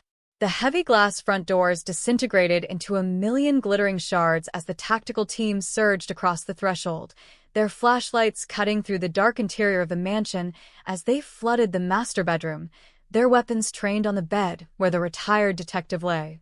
Thorne sat up instantly, his eyes wide with a sudden, primal panic that vanished within a fraction of a second, replaced almost immediately by a cold, calculating mask of absolute indifference as he realized the identity of the men standing in his bedroom. He did not fight, he did not scream his innocence, and he did not ask why they were there. He merely looked at the heavy steel handcuffs being lowered onto his wrists, then looked directly into Elena Vance's eyes with a chilling, dead expression that contained no remorse, no fear, and no humanity. As they led him out of his mansion in his silk pajamas, his hands secured behind his back, the first rays of the morning sun began to pierce through the sea mist, illuminating a scene that would instantly become the defining image of the decade. The news broke across the nation like a seismic shockwave, a sudden, devastating flash on every television screen and digital news feed that stopped the city in its tracks. Sydney 2001 cold case solved, legendary homicide chief arrested for murder. The public reaction was a volatile mix of utter bewilderment and white-hot fury, a collective realization that the man who had been trusted to protect them, the man who had comforted a weeping family on national television, was the very monster who had brought darkness into their world. The trial that followed was a masterclass in cinematic tension, a daily unfolding of horrors as prosecutors systematically dismantled 25 years of deception, presenting the digital forensics, the genealogy records, and the recovered journals of Clara Vance that proved Thorne's obsessive, predatory behavior. The courtroom was packed to absolute capacity every single day, the air thick with tension as the public watched the once untouchable titan of the law sit confined within a secure glass dock, stripped of his authority, his medals, and his unearned honor, facing the ultimate reckoning that he had spent a lifetime trying to avoid. When the jury delivered its verdict of guilty on all counts, a collective, audible gasp rippled through the gallery, followed by a profound, heavy silence that seemed to stretch across the entire city, a realization that the long nightmare was finally over, but that the scars left behind would never truly heal. Marcus Thorne was sentenced to spend the remainder of his natural life behind the bleak, concrete walls of a maximum security prison, a fittingly sterile end for a man who had lived his life with such clinical, sociopathic precision, leaving him alone with the ghosts of his past and the knowledge that his ultimate masterpiece of deception had been entirely destroyed by the unyielding march of truth. The rain still falls on the streets of Sydney, and the apartment complex in Camperdown still stands as a silent monument to that terrible night in 2001, but the air feels lighter now, the oppressive mystery lifted, leaving behind only the enduring, haunting lesson that the greatest monsters are often the ones we trust to hunt them down. The legal aftermath of Marcus Thorne's arrest did not merely disrupt the status quo, it initiated a profound institutional collapse, a systemic demolition of public confidence that forced the entire Australian judicial apparatus to re-examine the very nature of authority, power, and deception. To truly grasp the magnitude of the horror that gripped Sydney in the weeks following the raid on the Cliffside Mansion, one must look closely at the hidden ledger of Thorne's 25-year career, a sprawling, dark tapestry of manipulated evidence, coerced confessions, and buried files that extended far beyond the single tragedy of Clara Vance. The state government immediately declared a legal state of emergency, appointing a high-powered, independent royal commission with sweeping powers to audit every single homicide investigation that Thorne had touched, supervised, or influenced since he first donned the detective's gold shield in the late 1990s. The realization that a serial predator might have been operating with total impunity under the protection of the badge sent a wave of absolute panic through the legal community as defense attorneys across the country began preparing massive, unprecedented appeals to overturn dozens of high-profile convictions that Thorne had secured through his celebrated, aggressive tactics. Inside the secure, fluorescent-lit corridors of the Supreme Court building, the atmosphere was suffocatingly tense, packed to maximum capacity with international journalists, legal scholars, and an anxious, deeply unsettled public that watched the proceedings with a mixture of morbid fascination and white-hot rage. Thorne sat inside the heavily fortified glass dock, no longer the imposing, sharply dressed commander of the homicide squad, but a diminished, white-haired old man wearing a standard-issue prison tracksuit, his hands resting quietly on his lap, as if he were merely an observer at his own funeral. Yet, beneath that fragile, elderly facade, his eyes remained sharp, cold, and entirely vacant of remorse, occasionally tracking the movements of the prosecutors with a lingering, predatory focus that proved the sociopathic fire inside him had not been extinguished by the handcuffs. The prosecution strategy was designed to be a relentless, clinical execution of facts, a presentation so mathematically airtight that it would completely bypass Thorne's anticipated defense that the historical evidence had been contaminated or planted by political enemies within the department. The lead Crown prosecutor, a formidable legal mind named Julian Vance, ironically sharing a surname with the victim but possessing no biological relation, began the opening address by projecting a massive, high-definition digital timeline across the courtroom's central screens. The presentation did not start with the gruesome details of the crime scene, but with a highly detailed, minute-by-minute analysis of Marcus Thorne's financial records, internal travelogues, and private phone accounts dating back to the winter of 2001. Julian Vance demonstrated to the court that Thorne had developed an intense, highly covert obsession with Clara Vance 6 months before her death, utilizing his unrestricted access to police intelligence databases to stalk her digital footprint, track her university class schedules, and monitor her personal associations without her knowledge or consent. This revelation caused a collective, audible gasp to ripple through the public gallery as the family of Clara Vance wept openly, realizing for the first time that their daughter's nightmare had begun long before the fateful night the lock on her door was bypassed. The prosecution then introduced the most devastating, unassailable piece of evidence recovered from the pre-dawn raid on Thorne's coastal estate, a hidden, highly secure digital server disguised as an ordinary network router in his private study. Forensic computer analysts had spent weeks cracking the military-grade encryption keys, eventually unlocking a hidden archive of hundreds of high-resolution digital photographs, audio recordings, and scanned diary pages that Thorne had systematically stolen from Unit 312 during his initial walkthrough on the morning of the murder. He had kept these items not as trophies in a conventional sense, but as an administrative insurance policy, a highly organized digital vault that allowed him to relive the absolute control he had exerted over the victim and the subsequent investigation.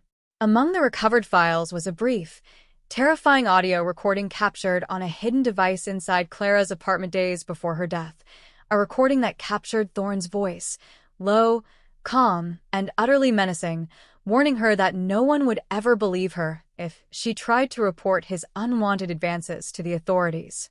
The defense team, led by a highly paid, notoriously ruthless criminal barrister named Arthur Pendleton, attempted to construct a narrative of institutional conspiracy, arguing aggressively that the 25-year-old touch DNA evidence recovered from the crime scene adhesive tape was a modern fabrication, a targeted frame-up engineered by a corrupt element within the modern police force, seeking to scapegoat a retired legend for their own historic failures. Pendleton paced the courtroom floor, his voice booming with theatrical indignation as he pointed at the glass dock, demanding to know how a man with Thorne's unblemished record, a man who had received the highest commendations for bravery and public service, could suddenly be transformed into an unfeeling monster based entirely on microscopic cellular debris that had sat in an unsecured archive for 2 decades.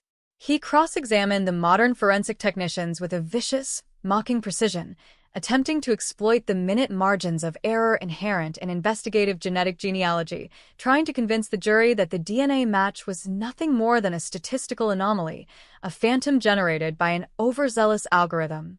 But the prosecution was prepared for this exact line of attack, countering Pendleton's theatricality with the absolute, unyielding weight of physical reality. Julian Vance called to the stand the retired intelligence analyst, Sarah Lynn, the woman Marcus Thorne had ruthlessly silenced and exiled to a remote administrative post in 2001 when she had come too close to uncovering his missing vehicle logs and the tracking data anomalies. Now in her early 50s, her face etched with the lines of a career stolen from her by systemic corruption, Lynn stood in the witness box with an absolute, quiet dignity that instantly captivated the courtroom. She detailed the exact conversation that had taken place in Thorne's dimly lit office 25 years prior, recalling with chilling precision the exact tone of his voice, the physical theft of her data spreadsheets, and the implicit, terrifying threat that had forced her to retreat into a lifetime of terrified compliance. Her testimony was the final, critical piece of structural scaffolding the prosecution needed, She provided the human context to the digital forensics, proving to the jury that Thorne's deception was not a passive mistake, but an active, aggressive operation designed to crush any individual who threatened his absolute security. As the weeks of the trial bled into one another, the city of Sydney remained trapped in a state of suspended animation, the daily news broadcasts delivering a constant, sickening stream of revelations that forced a deep, collective introspection. The myth of the heroic, lone wolf detective who breaks the rules to deliver justice was permanently shattered, replaced by the terrifying realization that the rules are often broken to conceal the most profound depravity imaginable. The public began to look at every high-profile conviction from that era with an intense, unyielding skepticism, wondering how many innocent individuals were currently sitting in maximum security cells because they had the misfortune of being assigned to an investigation led by Detective Sergeant Marcus Thorne. The psychological damage to the collective psyche was immeasurable. The gold shield, once a symbol of ultimate protection and societal order, had been permanently exposed as the ultimate camouflage for a predator who understood that the best place to hide a body is beneath the spotlight of a public investigation.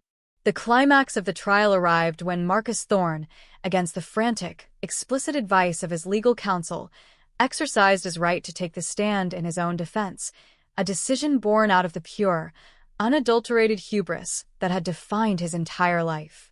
The courtroom was so quiet you could hear the soft hum of the television cameras as Thorne slowly stepped out of the glass dock and walked toward the witness box, his posture straightening, his voice regaining that deep, authoritative resonance that had once commanded absolute obedience from the entire department.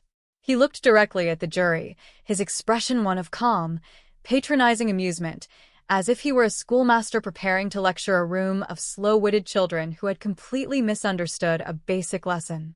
For the first 2 hours of his testimony, he spun a seamless, highly compelling narrative of a dedicated lawman who had been forced to make impossible choices in the dark to keep the city safe from chaos, attempting to frame the administrative anomalies and the missing files as necessary, tactical decisions made during a chaotic, high-pressure era of policing. But Julian Vance did not engage in a rhetorical debate with the monster. He waited patiently until Thorne had fully committed to his performance, then launched a devastating, rapid-fire cross-examination that systematically stripped away his mask of calculated composure. Vance did not ask about the police protocols or the vehicle logs. He focused entirely on the final minutes of Clara Vance's life, projecting a massive, high-definition image of her secure apartment door onto the screen, demanding that Thorne explain exactly how an intruder could enter a deadbolt residence without a single scratch on the lock unless they possessed the master electronic keycard issued exclusively to senior homicide investigators for emergency wellness checks.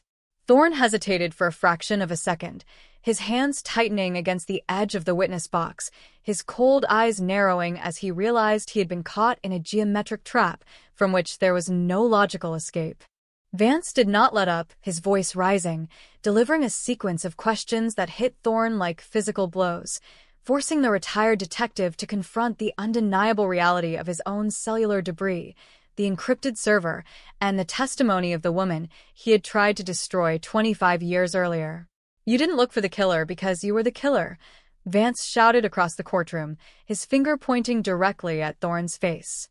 "You wore the badge to cover the blood, you used the sirens to drown out her screams, and you spent 25 years basking in the unearned praise of a city you betrayed from the very moment you stepped across that threshold.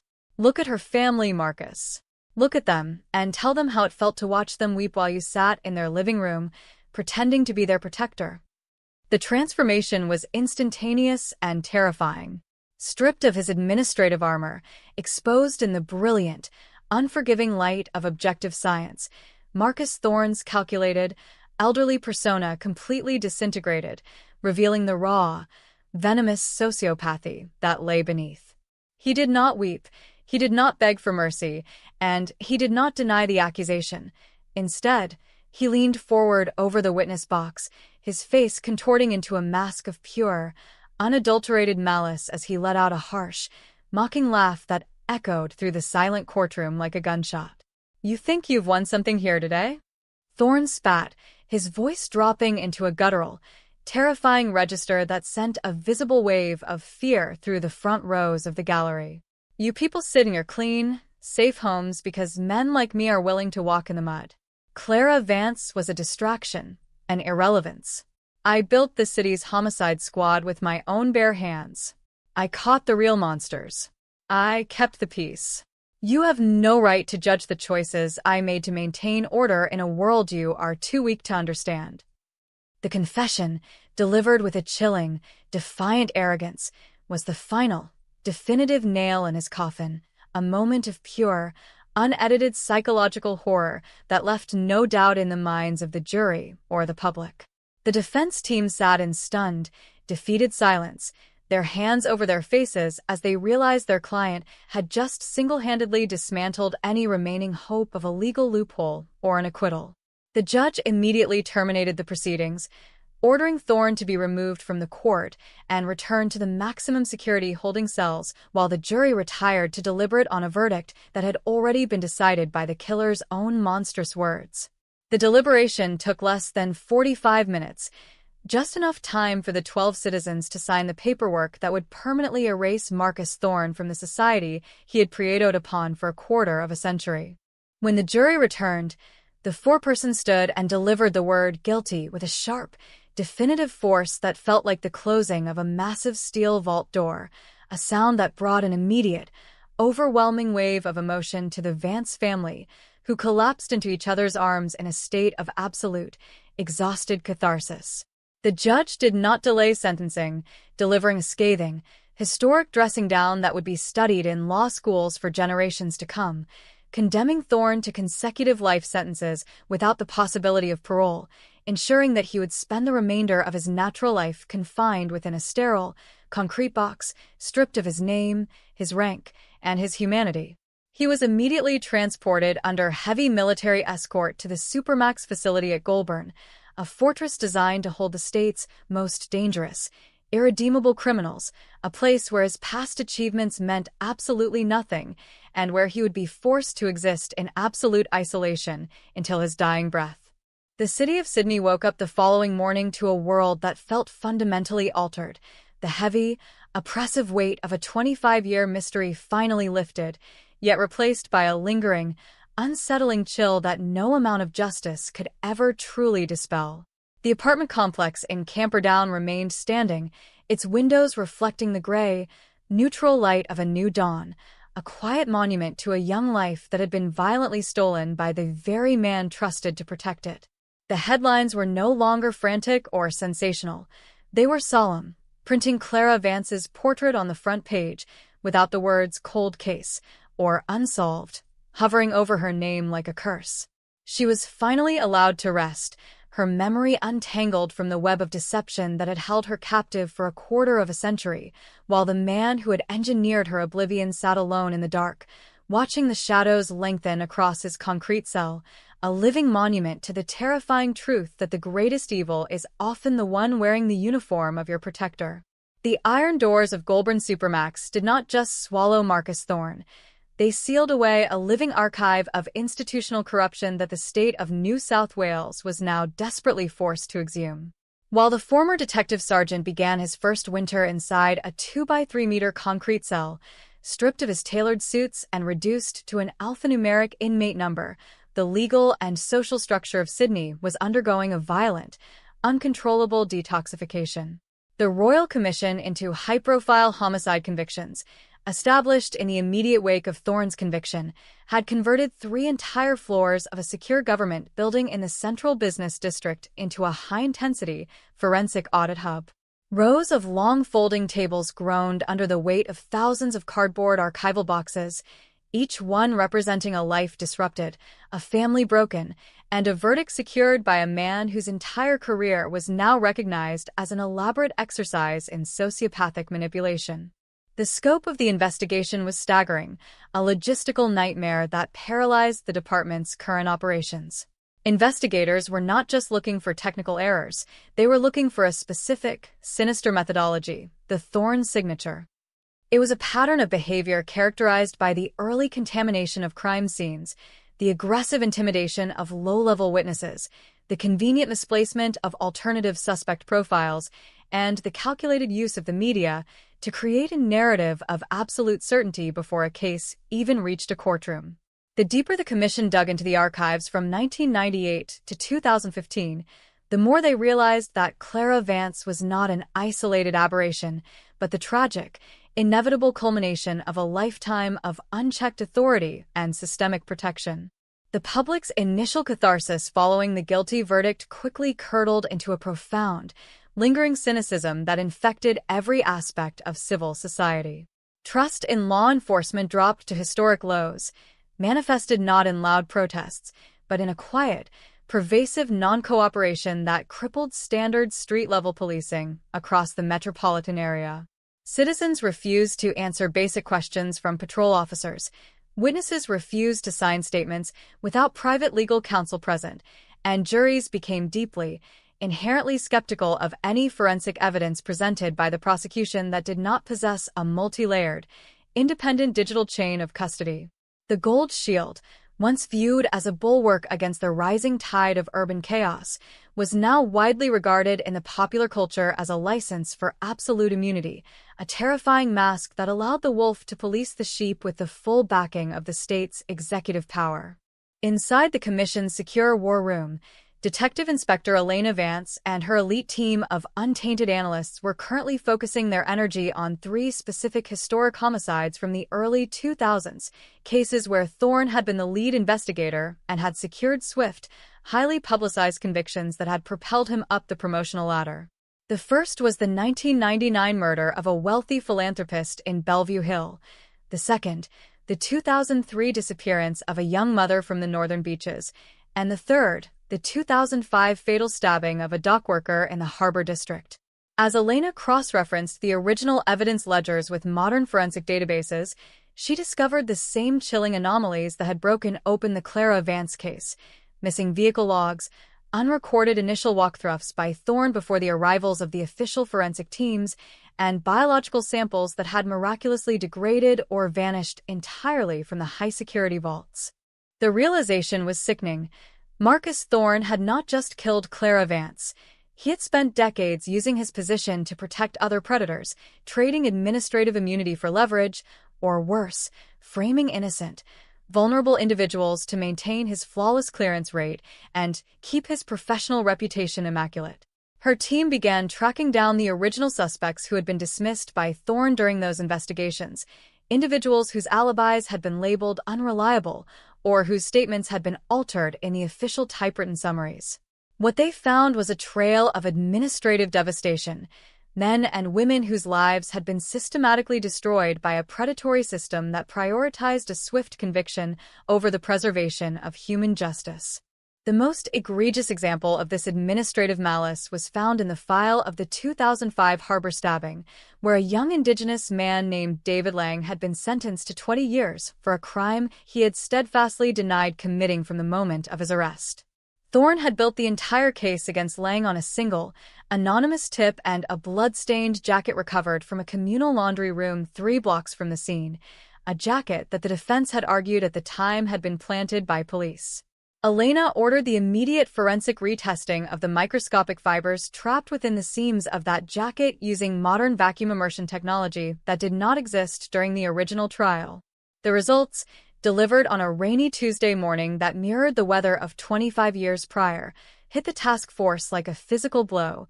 The DNA on the collar did not belong to David Lang, nor did it belong to the victim.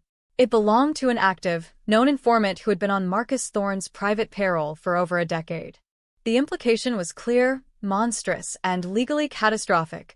Thorne had actively fabricated evidence to secure a conviction, sacrificing an innocent young man to protect a criminal asset who possessed information that could have exposed Thorne's own illicit activities. Within 48 hours of this discovery, the Court of Criminal Appeal issued an emergency writ, overturning David Lang's conviction and ordering his immediate release from custody after serving more than 2 decades in maximum security confinement for a murder he had no part in. The image of Lang walking out of the prison gates, gray-haired, frail, and blinking into the harsh sunlight of a world he no longer recognized, became another devastating indictment of the system Thorne had commanded, fueling an already volatile public fury that demanded a total, root and branch demolition of the homicide squad. As the corporate media landscape feasted on these daily revelations of corruption, a parallel psychological drama was unfolding within the bleak, concrete walls of Goulburn Supermax, where Marcus Thorne was proving to be a highly uncooperative, deeply unsettling inmate. He spent his days in absolute administrative segregation, forbidden from interacting with the general prison population for his own protection, the department well aware that a former high-profile homicide cop would survive less than an hour in the main yard.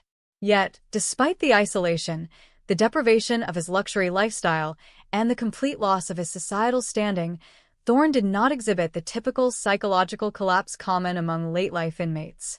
He maintained a rigid, almost military discipline within his cell, rising at 5 in the morning to perform calisthenics, keeping his state-issued green uniform meticulously ironed, and spending hours writing long, dense letters to an unknown recipient using a blunt, security-approved plastic pen.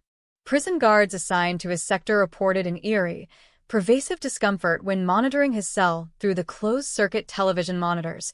Thorne would frequently spend hours sitting perfectly still on the edge of his steel bunk, staring directly into the lens of the security camera with a faint, knowing smile playing across his lips, as if he were still privy to a secret that the world outside was desperately trying to uncover.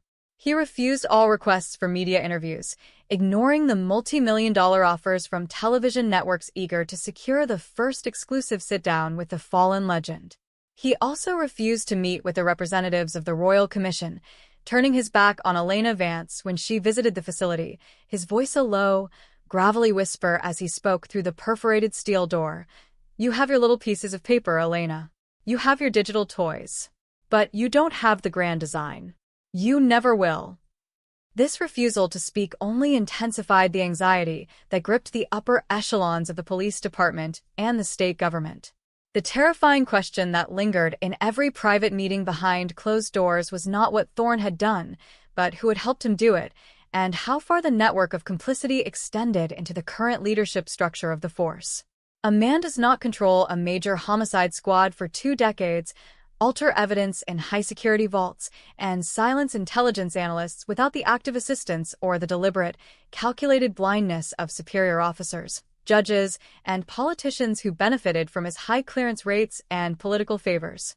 The fear that Thorne would eventually decide to talk, to trade the names of his former accomplices for a transfer to a less restrictive facility or a reduction in his security classification, hung over the Parliament House like a sword of Damocles, threatening to trigger a political crisis that could bring down the sitting government.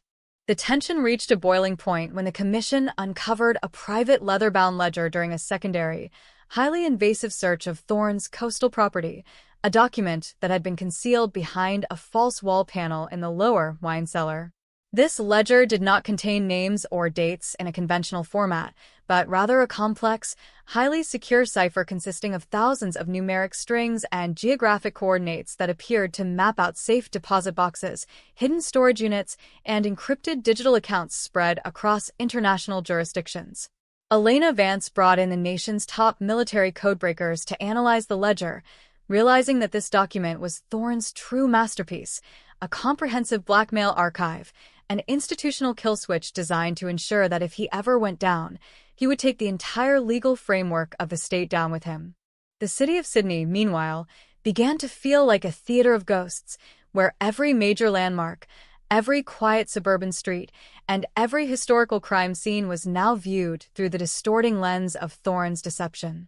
The apartment complex in Camperdown where Clara Vance had lost her life became a site of somber pilgrimage for an entire generation of young women who saw her tragedy as an emblem of a deeper, systemic vulnerability, a reminder that the institutions built to protect them could be turned into instruments of total, inescapable terror. The local media began producing retrospective documentaries that re-examined the entire cultural landscape of the early 2000s, portraying that era not as a time of prosperity and Olympic celebration, but as a dark, permissive age of policing where powerful men operated in the shadows without oversight, their crimes buried beneath the glitz and glamour of a modernizing metropolis.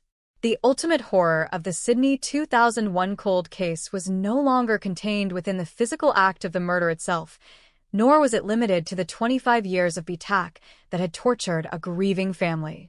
The true, enduring shockwave was the realization that the system of justice was entirely symbiotic with the system of crime, that the boundaries between the protector and the predator were entirely fluid, defined not by moral certainty or the rule of law, but by who held the power to write the official report and control the focus of the lens. The case had been solved, the handcuffs had been slapped on, and the sentence had been delivered with the full weight of modern science, yet the city could not shake the terrifying, claustrophobic sensation that the darkness had not been defeated. It had merely been archived, catalogued, and filed away in a box, waiting for the next master of the craft to discover how to use the light to hide the blood. The deciphering of the leather-bound ledger found in Marcus Thorne's wine cellar did not take place in an ordinary laboratory, but inside a subterranean, high-security facility beneath the New South Wales Parliament House, where the air was cold and the doors were guarded by federal operatives. As the military codebreakers systematically dismantled the complex numeric ciphers over several weeks, they did not find a list of traditional assets, but rather a blueprint for a parallel shadow network that had dictated the outcomes of Sydney's most high-profile criminal trials for nearly 3 decades.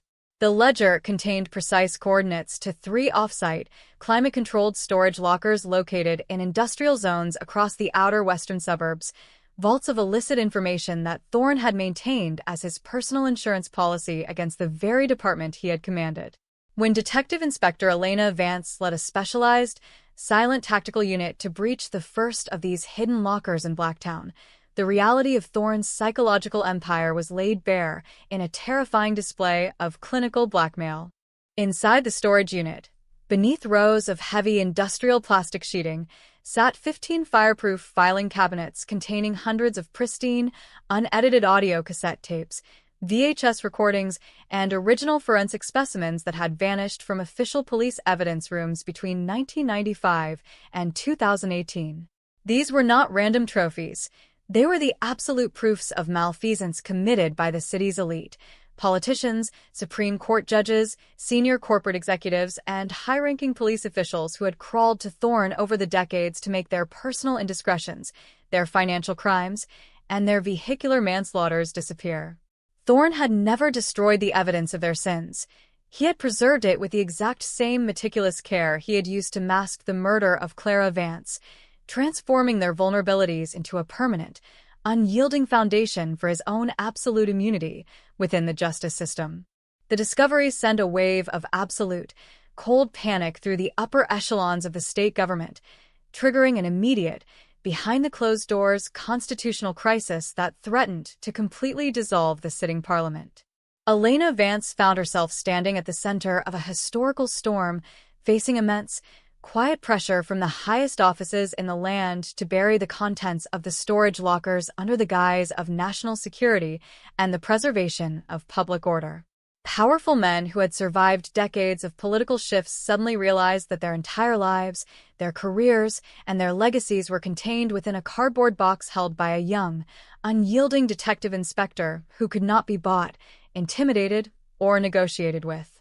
But Elena understood that to compromise now would be to become another cog in the very machine that Marcus Thorne had built on the blood of Clara Vance, and she chose instead to bypass the traditional chains of command, delivering duplicates of the decrypted files directly to an independent federal anti-corruption tribunal. While the political foundations of the city began to fracture under the weight of these impending exposures, the atmosphere inside the Long Bay Correctional Complex, where Thorne had been temporarily transferred for a mandatory medical evaluation, turned increasingly volatile. The prison hierarchy had been completely upended by his arrival. He was a walking detonation device, a man who possessed the power to destroy the careers of the very judges who signed the warrants and the politicians who funded the cells. Despite being held in an isolated, multi-million-dollar maximum security medical wing monitored 24 hours a day by a dedicated team of elite correctional officers, Thorne's influence seemed to bleed through the concrete walls like a toxic mist. He did not behave like an inmate facing a lifetime of sensory deprivation. He carried himself with the supreme, maddening confidence of a man who knew that his ultimate masterpiece was still functioning exactly as intended, even from within the dark. Prison records from July 2026 reveal that Thorne spent his limited exercise hours pacing the high-walled yard with a precise, measured stride, his eyes constantly analyzing the security perimeters, the blind spots of the cameras, and the behavioral patterns of the guards assigned to his rotation. He had begun using his deep, psychological understanding of institutional vulnerability to slowly, systematically subvert the discipline of the younger correctional staff, exploiting their personal financial stresses, their professional frustrations, and their natural awe of his legendary status to establish a subtle web of compliance within his unit. He didn't offer bribes, he offered information, whispered tips about local criminal enterprises, warnings about impending prison structural shifts, and strategic advice on how to navigate the internal politics of the department, slowly turning his keepers into his couriers. The danger of his continued presence in the metropolitan prison system became terrifyingly clear when an anonymous, heavily encrypted digital file was uploaded to an international whistleblowing platform containing 3 hours of raw, unedited security footage from inside the Homicide Squad's internal briefing rooms during the original 2001 investigation.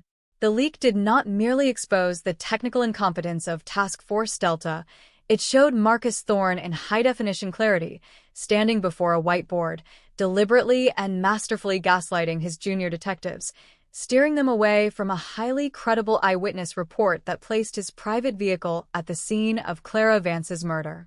The public reaction to this video was an explosion of collective fury. It was no longer a theoretical courtroom argument about DNA molecules. It was a visceral, undeniable view of a monster actively manipulating the machinery of justice in real time, laughing at the naivety of the public he had sworn to protect. The city's alternative media and true crime networks feasted on the footage, breaking it down frame by frame, analyzing every micro-expression on Thorne's face, every cynical gesture of his hands, turning the 25-year-old deception into a live, interactive digital spectacle that completely dominated the cultural conversation. Protest groups formed outside the New South Wales Police Headquarters on College Street, demanding the immediate resignation of the entire executive command, the dissolution of the homicide unit, and a complete, independent restructuring of the state's forensic science laboratories. The collective paranoia reached an all-time high as ordinary citizens began to realize that the official historical record of the city's crimes was a fiction, a narrative written by a sociopathic author who had used the real lives and deaths of innocent people as raw material for his own professional advancement. Inside her office, Elena Vance sat surrounded by the ghosts of Thorne's past, her eyes bloodshot from a lack of sleep as she focused her attention on the second hidden storage locker, located in a derelict shipyard along the Parramatta River. This vault proved to be even more sinister than the first. It did not contain files or tapes, but rather a chilling collection of physical items, clothing, jewelry, driver's licenses, and lockets of hair, belonging to over 30 young women who had gone missing along the eastern seaboard of Australia between 1992 and 2015. Each item was carefully preserved in an airtight glass jar, meticulously labeled with a date, a time, and a specific geographic coordinate that did not correspond to any known police recovery zone. The realization hit the task force like a sudden, freezing wave. Marcus Thorne was not just a corrupt cop who had committed a single murder to protect his reputation. He was one of the most prolific, disciplined serial predators in the history of the continent, a man who had used his position as the head of the Homicide Squad to actively conceal his own multi-decade hunting campaign. The logistics of his survival became immediately apparent.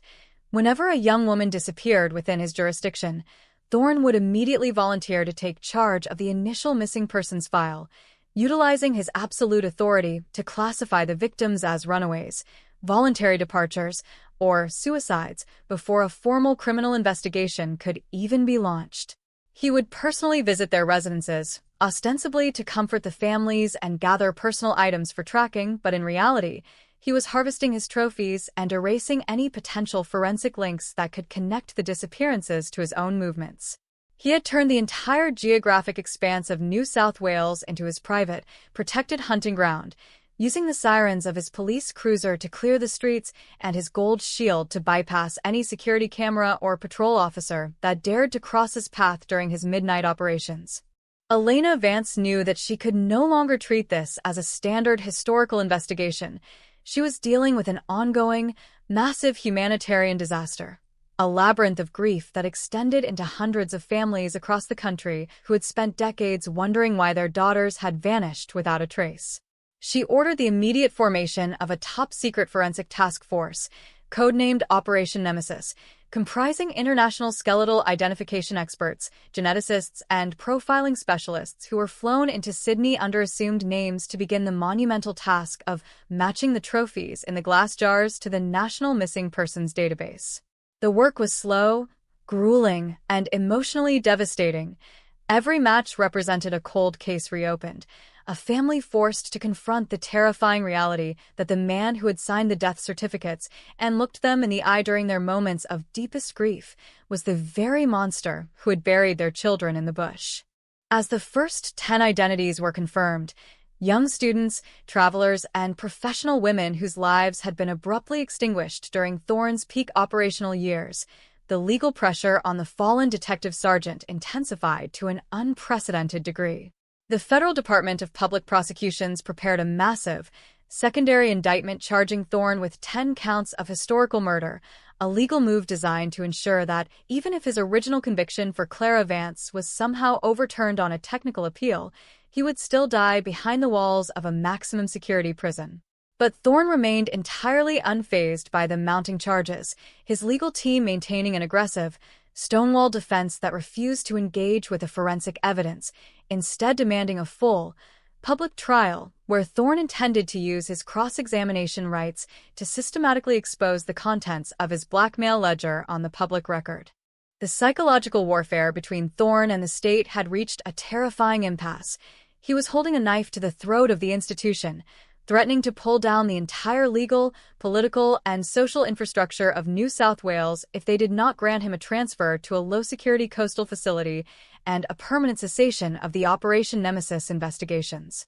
He knew that the government was terrified of what would happen if the names in his ledger were read out in open court, that it would trigger a wave of institutional collapses that could take decades to recover from.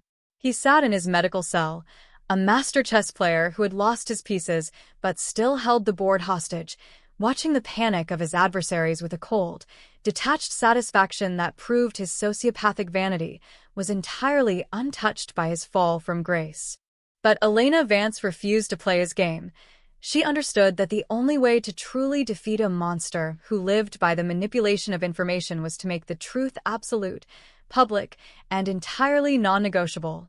On a Thursday afternoon that would permanently change the history of investigative journalism in Australia, she walked into a packed press conference at the Federal Courts building, carrying a single encrypted hard drive containing the complete, unredacted contents of Marcus Thorne's blackmail ledger and the forensic findings of Operation Nemesis.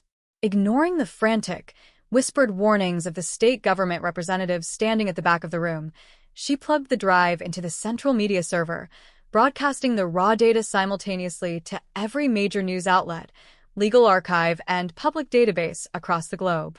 The era of secrets is over, Elena stated, her voice echoing through the stunned, silent room with an unyielding, crystalline clarity that signaled the end of Thorne's empire. For 25 years, one man used the power of the badge, the corruption of the state, and the silence of powerful men to hide a legacy of unparalleled horror. We will not negotiate with the predator. We will not protect the names of those who allowed him to hunt our children. Let the world see what lay hidden in the dark. The drop of the data hit the global network like a digital tsunami, causing servers to crash, phones to ring across every government department, and the absolute collapse of several prominent public careers within minutes of the broadcast. The shield that Marcus Thorne had spent a lifetime constructing had been permanently shattered, not by a legal compromise, but by the absolute, uncompromising light of total exposure, leaving him naked, powerless, and alone in his concrete cell, stripped of his last weapon as the true scale of his atrocity was finally laid bare before the world he had tried so hard to master. The digital detonation of Marcus Thorne's blackmail ledger did more than dismantle his leverage. It plunged the entire metropolitan area into an unprecedented state of institutional anarchy. As the unredacted files spread through the global network, the names of prominent figures, Supreme Court justices, state members of parliament, police commissioners, and corporate titans, were exposed alongside the explicit proofs of their historical transgressions. By the evening of that fateful Thursday, the streets surrounding the New South Wales Parliament House were choked with thousands of citizens, their faces illuminated by the glow of mobile screens as they read the raw, chilling evidence of a 25-year conspiracy. The state government disintegrated within 48 hours, paralyzed by a wave of high-profile resignations, emergency sackings, and the immediate federal detentions of several individuals who had once held the highest offices in the land. The very machinery that had protected Thorne for a quarter of a century had been violently torn out by its roots, leaving the fallen detective sergeant isolated in a vacuum of his own making. Inside the Long Bay Correctional Complex, the structural shift was instantaneous and absolute. The network of compliance that Thorne had masterfully cultivated among the younger correctional staff vanished overnight. The guards who had once looked at him with a degree of professional awe now viewed him as a toxic containment hazard, a walking contamination that could destroy their careers and land them in neighboring cells. He was stripped of his minor privileges. His exercise hours were reduced to a single, unmovable 30-minute window at midnight, and his communication with the outside world was permanently severed by a federal national security order. Yet, when the elite tactical extraction team entered his cell at 3 a.m. to transfer him back to the absolute isolation of Goulburn Supermax, they did not find a defeated old man.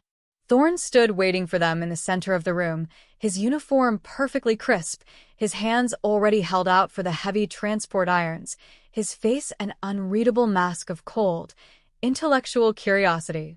The transport operation was conducted under conditions of maximum battlefield security, utilizing a convoy of armored vehicles, air support from the police aviation branch, and a complete communications blackout along the southern highway to prevent any potential ambush or escape attempt by remaining elements of his shattered shadow network.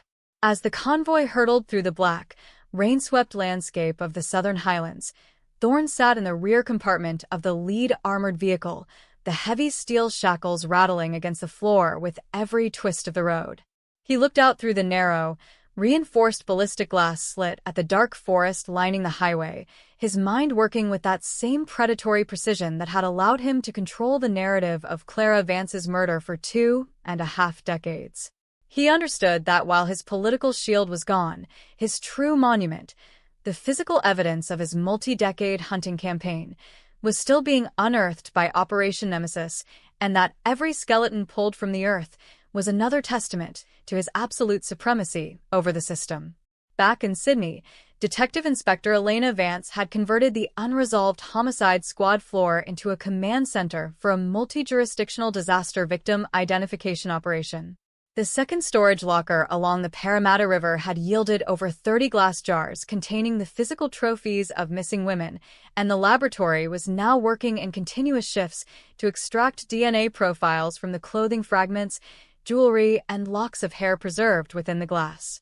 The air in the facility was thick with the scent of sterile chemicals and the underlying heavy weight of historic grief as families from across the nation descended upon the police headquarters, their faces etched with the agonizing hope that their decades of torment might finally be approaching a terrible, definitive conclusion. Elena stood before a massive, wall-mounted map of the Australian continent, her eyes tracking the cluster of red pins that marked the locations where each missing woman had last been seen, a geographic trail that aligned flawlessly with Thorne's official travel records, conference attendances, and regional investigative assignments dating back to 1992. The analytical data revealed a terrifying methodology that the profiling experts had never encountered before. Thorne did not possess a single, static hunting ground. He utilized his official duties as a mobile laboratory, converting his police-issued four-wheel-drive vehicles into self-contained tactical operational bases. When assigned to investigate a regional homicide or lead a task force in the state's far west, he would utilize his unrestricted movement to scout isolated access tracks, deep forestry reserves, and abandoned mining shafts, during his off-shift hours. He understood the structural limitations of regional policing better than any man alive. He knew which small-town stations lacked night patrols, which local emergency frequencies were unmonitored after midnight, and how long it would take for a missing person report to bleed through the regional bureaucracy to the Central Intelligence Database in Sydney. He was a predator who hunted with the full mapping capability of the state at his fingertips, using the very grid designed to track crime to ensure his own atrocities remained completely invisible. The breakthrough for the secondary murder charges arrived when the forensic team analyzed a specific item recovered from jar number 14, a small, tarnished silver locket containing a faded photograph of an elderly couple. The item was matched within minutes to the file of 19-year-old university student Melissa Hayes, who had vanished from a bus stop in the coastal town of Wollongong in September 2004, a case that Thorne had personally reviewed and classified as a voluntary disappearance due to a manufactured diary entry he had conveniently discovered during a search of her student residence.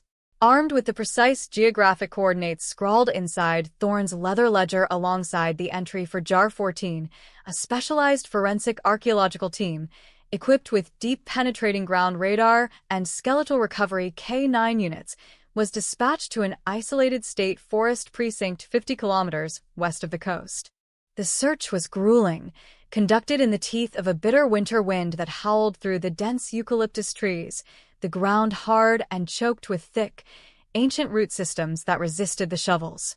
For 3 days, the radar units scanned the earth, tracking anomalies in the soil density until the third morning, when a specialized K9 unit alerted frantically at the base of a massive, hollowed-out ironbark tree. Working with meticulous, millimeter-by-millimeter precision, the anthropologists cleared away centuries of leaf litter and topsoil, eventually exposing a shallow, hand-dug grave containing the skeletal remains of a young female, her posture identical to the clinical, serene arrangement Thorne had utilized at the scene of Clara Vance's murder in 2001. The physical signature was undeniable. It was a manifestation of absolute, controlled power, a message carved into the earth that screamed of an perpetrator who viewed his victims not as human beings, but as permanent monuments to his ability to deceive. As the news of the physical recovery broke across the national airwaves, the psychological atmosphere inside the Goulburn Supermax reached an explosive critical mass. The Federal Department of Public Prosecutions formally served Thorne with the first 10 warrants for historical murder, delivered to him through the heavy security slot of his cell door by a federal marshal who refused to look him in the eye. Thorne took the paperwork, sat down at his small concrete desk, and began reading through the hundreds of pages of forensic evidence with the detached, analytical focus of a senior investigator reviewing a subordinate's brief. He did not call for his lawyers. He did not request a medical exemption. He merely utilized his blue plastic pen to make neat, systematic annotations in the margins of the Crown's case, looking for the minute procedural flaws that had been his stock in trade for his entire adult life. The public trial for the Operation Nemesis victims was scheduled to take place in the High Court of Australia, an unprecedented legal arrangement designed to insulate the proceedings from the systemic corruption that had shattered the state-level courts of New South Wales. The city of Sydney found itself trapped in a perpetual state of legal reckoning, the cultural landscape permanently altered by the realization that their history had been curated by a monster. True crime media, once characterized by a degree of sensationalist entertainment, shifted into a somber, analytical mode, producing long-form documentaries that functioned as public autopsies of the Thorne era. The central question that dominated the intellectual discourse was no longer how Thorne had committed the crimes, but how the collective psychology of an entire society could be so profoundly blinded by the myth of authority, the uniform, and the gold shield. The true climax of this historical detoxification occurred when Elena Vance received an anonymous package at her private residence, a package that had bypassed the police mailroom security through an untraceable domestic courier network. Inside the cardboard box was an old, dust-covered microcassette tape labeled with a single date, November 13, 2001, the exact night Clara Vance was murdered in her Camperdown apartment. Elena brought the tape into the secure audio restoration lab at the headquarters, her hands trembling slightly as the technician adjusted the filters, clearing away the heavy hiss of magnetic degradation to reveal the voices captured within the tape. The recording did not take place inside Unit 312. It was a capture of the internal police radio frequency during the critical 90-minute window before the first official patrol vehicle was dispatched to the scene. The voice that boomed through the speakers was unmistakably that of Marcus Thorne, his tone calm, steady, and entirely authoritative as he checked in with the Central Dispatch Controller, claiming he was currently engaged in an active, high-priority surveillance operation in the eastern suburbs and was unavailable for any local incidents. Yet, in the background of his transmission, beneath the steady hum of his vehicle's engine, the distinct, rhythmic sound of the Camperdown apartment complex's automatic parking gate alarm could be heard chiming, a mechanical warning that triggered whenever a vehicle remained within the secure entry lane for more than 60 seconds without a valid keycard.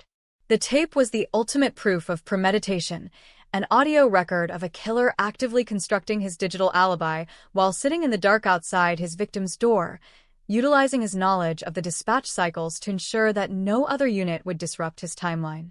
He had stayed in that parking lane, watching the rain hit his windshield, waiting for the precise moment when the local sector cars were occupied with a domestic disturbance 3 kilometers away before using his master emergency keycard to ascend to the 3rd floor. The revelation that the entire response system had been manipulated in real time by the perpetrator himself provided the final, devastating piece of structural scaffolding that Elena needed to permanently close the historical file. When she returned to Goulburn to confront Thorne with the audio recording, she did not sit behind the glass of the visitor's room. She entered the secure management unit cell accompanied by 2 heavily armed tactical officers, placing the small digital recorder on the concrete table between them. She pressed play, allowing the sound of the mechanical gate alarm and Thorne's own 25-year-old voice to echo through the sterile, white-walled room, watching his face with an unyielding, crystalline focus to catch the first crack in his sociopathic armor. Thorne sat perfectly still, his eyes fixed on the revolving digital timer of the recorder, his expression shifting slowly from detached amusement to a cold, razor-sharp intensity that filled the small space with an almost physical tension. When the recording ended, he did not offer a clever legal defense, nor did he repeat his patronizing lectures about the necessity of institutional order. He leaned back against the concrete wall, his long, scarred hands gripping the edge of the table as he looked directly into Elena Vance's eyes, his voice dropping into that low, guttural register that had terrified a generation of suspects in the interrogation rooms of the city.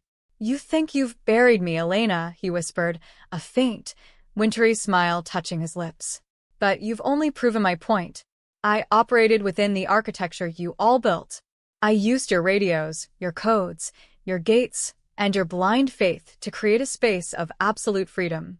You can lock this body in a box until it rots, but every time a woman walks down a dark street in this city and looks behind her, she isn't looking for a stranger. She's looking for me. I am the shadow that the uniform throws." The chilling arrogance of his final statement was not a declaration of victory, but a terrifying, accurate diagnosis of the permanent psychological scar he had inflicted on the society he had preyed upon. Elena did not respond. She reached out, turned off the recorder, and walked out of the cell without a word, leaving Marcus Thorne alone in the clinical, unyielding light of the maximum security precinct, his name permanently stripped of its honor, his legacy reduced to an index of human depravity.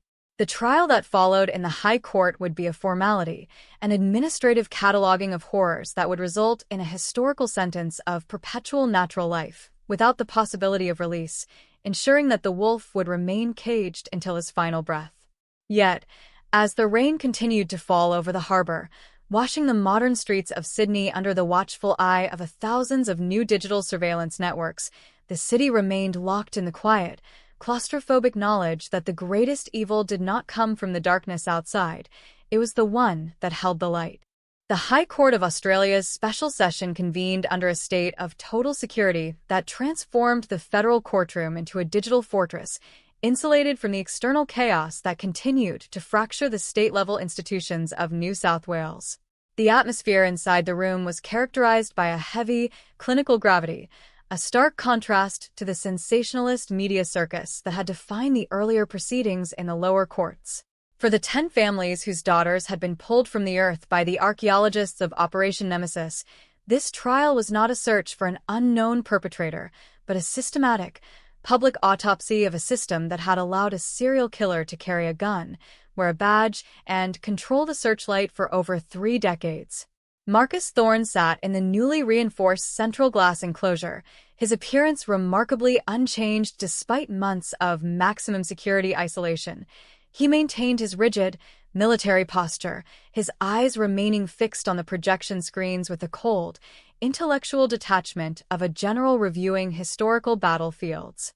The Crown's prosecution strategy for this secondary trial bypassed all emotional rhetoric, focusing exclusively on the spatial and temporal intersection of Thorne's official movements with the exact forensic profiles of the 10 recovered victims.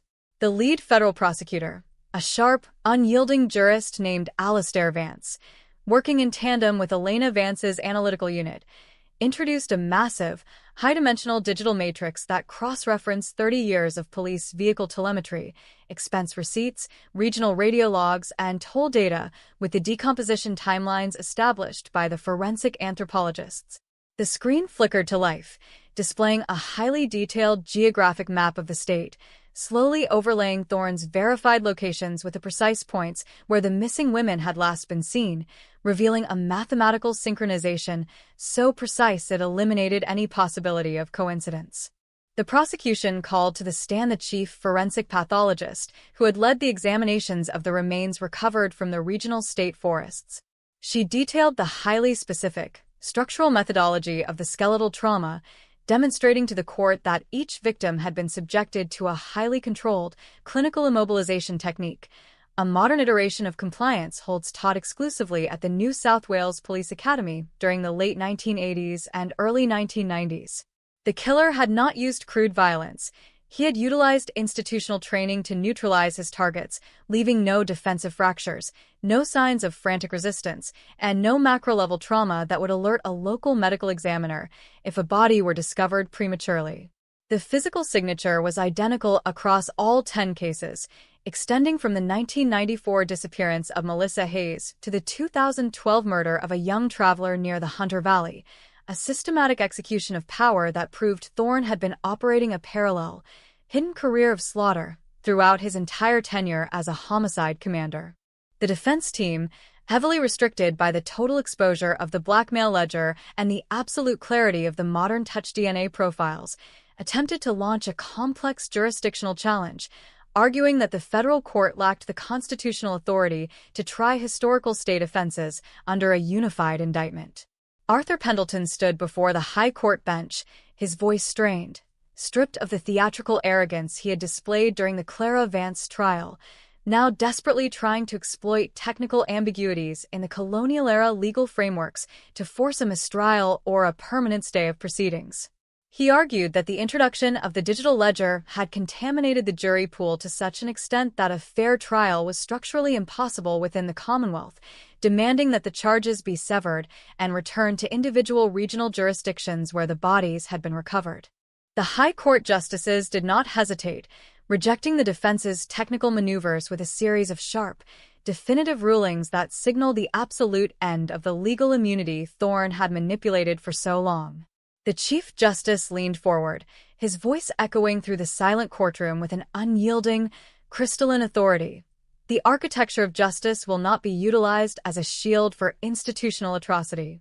The Commonwealth possesses both the right and the moral obligation to try these crimes under a singular framework of objective science. This ruling cleared the path for the prosecution to introduce the most devastating piece of direct evidence recovered from the third and final storage locker, an item that had been held in reserve until the physical timelines had been firmly established before the jury.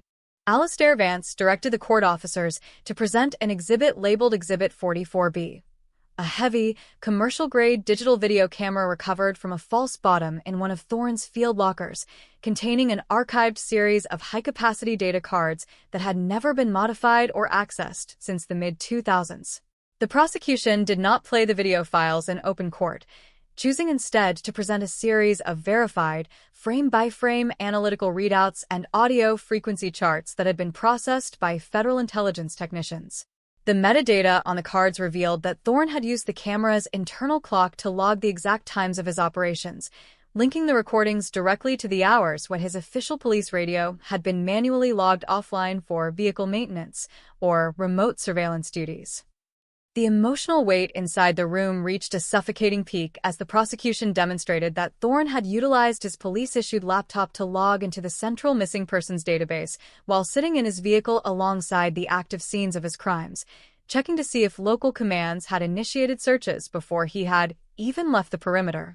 He had watched the system react in real time to his own violence, using the internal alerts to adjust his disposal methods and ensure that regional investigators were looking in the entirely wrong directions. The revelation depicted a level of sociopathic calculation that surpassed the traditional definitions of a serial predator. Thorne had treated the entire law enforcement apparatus of the state as a giant, interactive mirror that reflected his own absolute control over life and death. As the trial reached its final stages, the defense made a last, desperate attempt to mitigate the inevitable verdict by introducing a series of sealed psychiatric reports claiming that Thorne was suffering from advanced cognitive decline and structural neurological degeneration, arguing he was no longer mentally competent to understand the judgment of the court. This tactic was instantly shattered when Marcus Thorne himself stood up within the glass dock, interrupting his own counsel with a sharp, commanding gesture that instantly silenced the courtroom. He looked directly at the bench of high court justices, his expression one of absolute, unwavering lucidity, his voice returning to that deep, authoritative register that had once dominated the internal briefings of Task Force Delta. "I am entirely competent, Your Honors," Thorne said, his tone steady, cold, and devoid of any fear or remorse. "I do not require the protection of medical fabrications. The work I conducted over 30 years was not a product of madness. It was a product of design. I understood the system because I helped build it, and I knew exactly how much weight it could bear before it collapsed. You may pass your sentences, you may write your histories, but you cannot undo the reality that for 3 decades, the law in this state was exactly what I said it was." The statement was a definitive, chilling confirmation of his total awareness, a final act of hubris that stripped away any remaining pretense of a legal defense and left the jury with no alternative but to deliver a swift, unyielding condemnation. The jury returned after less than an hour of formal deliberation, the foreperson delivering 10 consecutive verdicts of guilty, with a clinical precision that felt like the rhythmic slamming of 10 separate steel doors. The judge did not delay the final reckoning, sentencing Marcus Thorne to 10 consecutive terms of life imprisonment without the absolute possibility of parole, ordering that he be returned to the maximum security segregation unit at Goulburn to serve his sentences in total administrative isolation from the human race.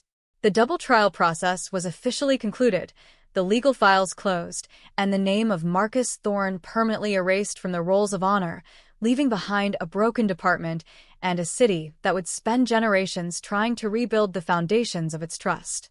The true legacy of the Sydney 2001 cold case was not found in the finality of the court's judgment, but in the permanent transformation of the cultural landscape that followed the exposure of the wolf within the fold. The apartment complex in Camperdown where Clara Vance had lost her life remained standing against the gray winter sky, a silent, concrete witness to the night the uniform became a shroud, while her family finally stepped out of the shadow of the unknown into a cold, hard space of absolute certainty. The rain continued to fall over the harbor, washing the concrete clean, but the memory of the deception remained locked in the stone, a perpetual, haunting reminder that the ultimate monster is not the one who hides in the shadows, but the one who wears the light to blind the world to the blood on his hands. The institutional devastation unleashed by the High Court's final verdicts did not diminish with Marcus Thorne's permanent removal to Goulburn Supermax. Instead, it marked the beginning of a cold, forensic winter for the city of Sydney. With the mastermind officially stripped of his rank, his pension, and his freedom, the federal oversight bodies realized that the physical infrastructure of Thorne's empire, the actual mechanics he used to maintain his absolute secrecy, had to be dismantled piece by piece to ensure no dormant element of his network could ever reemerge. Detective Inspector Elena Vance was appointed to lead a specialized, highly secretive liquidation unit known as Task Force Echo, tasked with a singular, grueling objective: tracking down every single asset, safe house, encrypted bank account, and physical repository that Thorne had established across the continent over a 30-year period. The investigation shifted from the active theater of the courtroom into the quiet, suffocating atmosphere of commercial real estate registries, maritime logs, and deep soil scans of remote properties that had remained in Thorne's private possession under a web of corporate aliases. The first breakthrough of this final phase occurred not in the dense forests of the regional interior, but within the industrialized labyrinth of the Port Kembla shipping terminal, 80 kilometers south of the metropolitan area. Task Force Echo analysts, working through decades of digitized maritime freight manifests, identified a high-security industrial storage bay that had been continuously leased by a shelf company registered in the British Virgin Islands, a company whose ultimate beneficial owner was linked directly to the primary decryption keys recovered from Thorne's wine cellar ledger. When Elena and her team breached the facility on a bitter, windswept morning, they did not find standard contraband, but a meticulously maintained automotive workshop containing 3 vintage, fleet-spec police sedans from the late 1990s and early 2000s, preserved under airtight synthetic wraps like historical exhibits in a museum of death. These vehicles were the missing links that the initial 2001 investigation had failed to account for: unmarked, unmonitored transport platforms that Thorne had systematically extracted from the police asset disposal pool by falsifying maintenance destruction certificates. He had kept them completely off the grid, stored in a secure maritime zone where he could service them away from the eyes of department mechanics, utilizing them as specialized operational vehicles for his midnight excursions along the coast.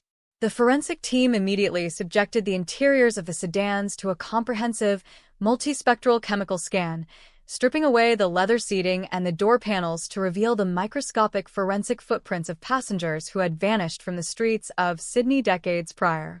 Trapped within the air filtration systems and beneath the industrial carpeting were individual strands of hair, fiber fragments from university backpacks, and microscopic traces of dried biological fluids that matched 3 of the remaining unidentified profiles from the Operation Nemesis database.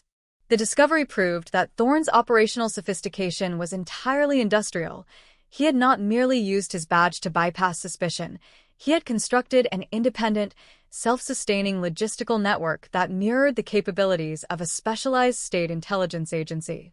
He understood that a vehicle was a rolling repository of evidence, and by maintaining his own private fleet of decommissioned police cruisers, he could ensure that no modern automated license plate recognition system or GPS tracking grid could ever link his official duties to the precise coordinates of his hunting grounds. He had driven these phantoms through the dark, wet streets of the city, secure in the knowledge that even if a patrol officer spotted the vehicle parked near an isolated access track, the classic, authoritative silhouette of a detective's sedan would instantly disarm any professional curiosity. While Elena's team was cataloging the horrors of Port Kembla, a profound, lingering crisis was paralyzing the state's current homicide squad, which found itself completely unable to function under the weight of the public's unyielding skepticism. Every active investigation was now viewed through the distorting lens of the Thorne scandal. Defense lawyers routinely demanded the full disclosure of all internal communications, vehicle logs, and private financial records of every detective assigned to their clients' cases, creating a state of administrative paralysis that ground the justice system to a virtual halt.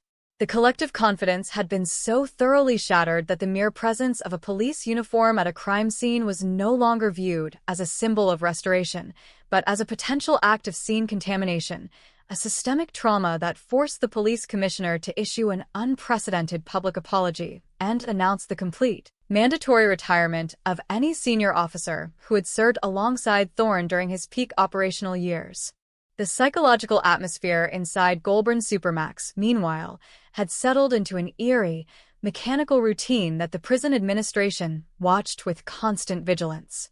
Thorne was held under a special, extreme high-risk security classification, confined to a self-contained concrete pod where his only human contact occurred through the reinforced glass of his cell window or the heavy, automated steel slot where his meals were delivered. He spent his days in total silence, refusing to utilize his allocated reading privileges or watch the educational programming permitted to long-term inmates, choosing instead to pace the exact dimensions of his room with a rhythmic, unvarying stride that matched the ticking of the security clock on the corridor wall. The prison psychologists noted in their weekly reports that Thorne exhibited no signs of institutional depression or situational anxiety. He carried himself with the cold, immovable vanity of a monument, a man who viewed his confinement not as a defeat, but as the final, necessary retirement of a master craftsman whose work was entirely complete. The final confirmation of his absolute detachment arrived on a gray afternoon in November 2026, precisely 25 years to the day since Clara Vance had been found dead inside her secure Camperdown apartment. Elena Vance traveled down the Southern Highway to the Supermax facility one final time, carrying a leather binder containing the absolute completion reports of Task Force Echo, the final, definitive inventory of his asset liquidations, the identification of all 32 victims from the storage jars, and the formal decommissioning of his shadow network. She sat behind the heavy ballistic glass of the maximum security interview room, waiting in the absolute stillness as the automated heavy iron doors slid open, allowing Thorne to step forward into the visitor's enclosure, his wrists and ankles secured by heavy transport irons that clanked loudly against the polished concrete floor. He sat down slowly, his face etched with the deep lines of a man who had not seen the natural sun in months, yet his eyes remained as bright, piercing, and intensely vacant of humanity as they had been the morning he stood over Clara's body in 2001. He looked at the leather binder resting on the steel table between them, a faint, mocking smile touching his thin lips as he adjusted his state-issued green uniform. "You've come to show me the ledger, Elena," he said, his voice a low, gravelly rasp that seemed to vibrate through the intercom system. "You've come to tell me that you've crossed out all the names, found all the cars, and cleared all the files from your system." "The work is done, Marcus," Elena stated, her voice calm, steady, and entirely devoid of any emotional triumph. "Every victim has been identified. Every property has been seized by the state. Your shadow network has been entirely erased from the archives of this country. There is nothing left of your name except an index number in a maximum security prison file. You are completely anonymous now." Thorne let out a low, dry chuckle that turned into a brief, wheezing cough, leaning forward until his face was only inches from the glass, his intense gaze locking onto hers with a terrifying, absolute certainty. "You think you can erase a reality with a filing cabinet, child?" he whispered, his eyes unblinking. "You haven't destroyed my work. You've merely archived it. Every procedure your detectives use today, every forensic protocol you used to track me down, every piece of technology you brought into that courtroom, it was all shaped, refined, and driven by the choices I made over 30 years. I didn't just commit crimes, Elena. I dictated the evolution of your entire justice system. You spent 25 years looking for me, and in doing so, you became exactly the kind of hunter I wanted you to be. You are my true monument." The statement was the ultimate manifestation of his sociopathic hubris, a final, unyielding refusal to accept the moral weight of his destruction, choosing instead to view the entire mechanism of his exposure as a validation of his supreme intelligence. Elena did not argue with him.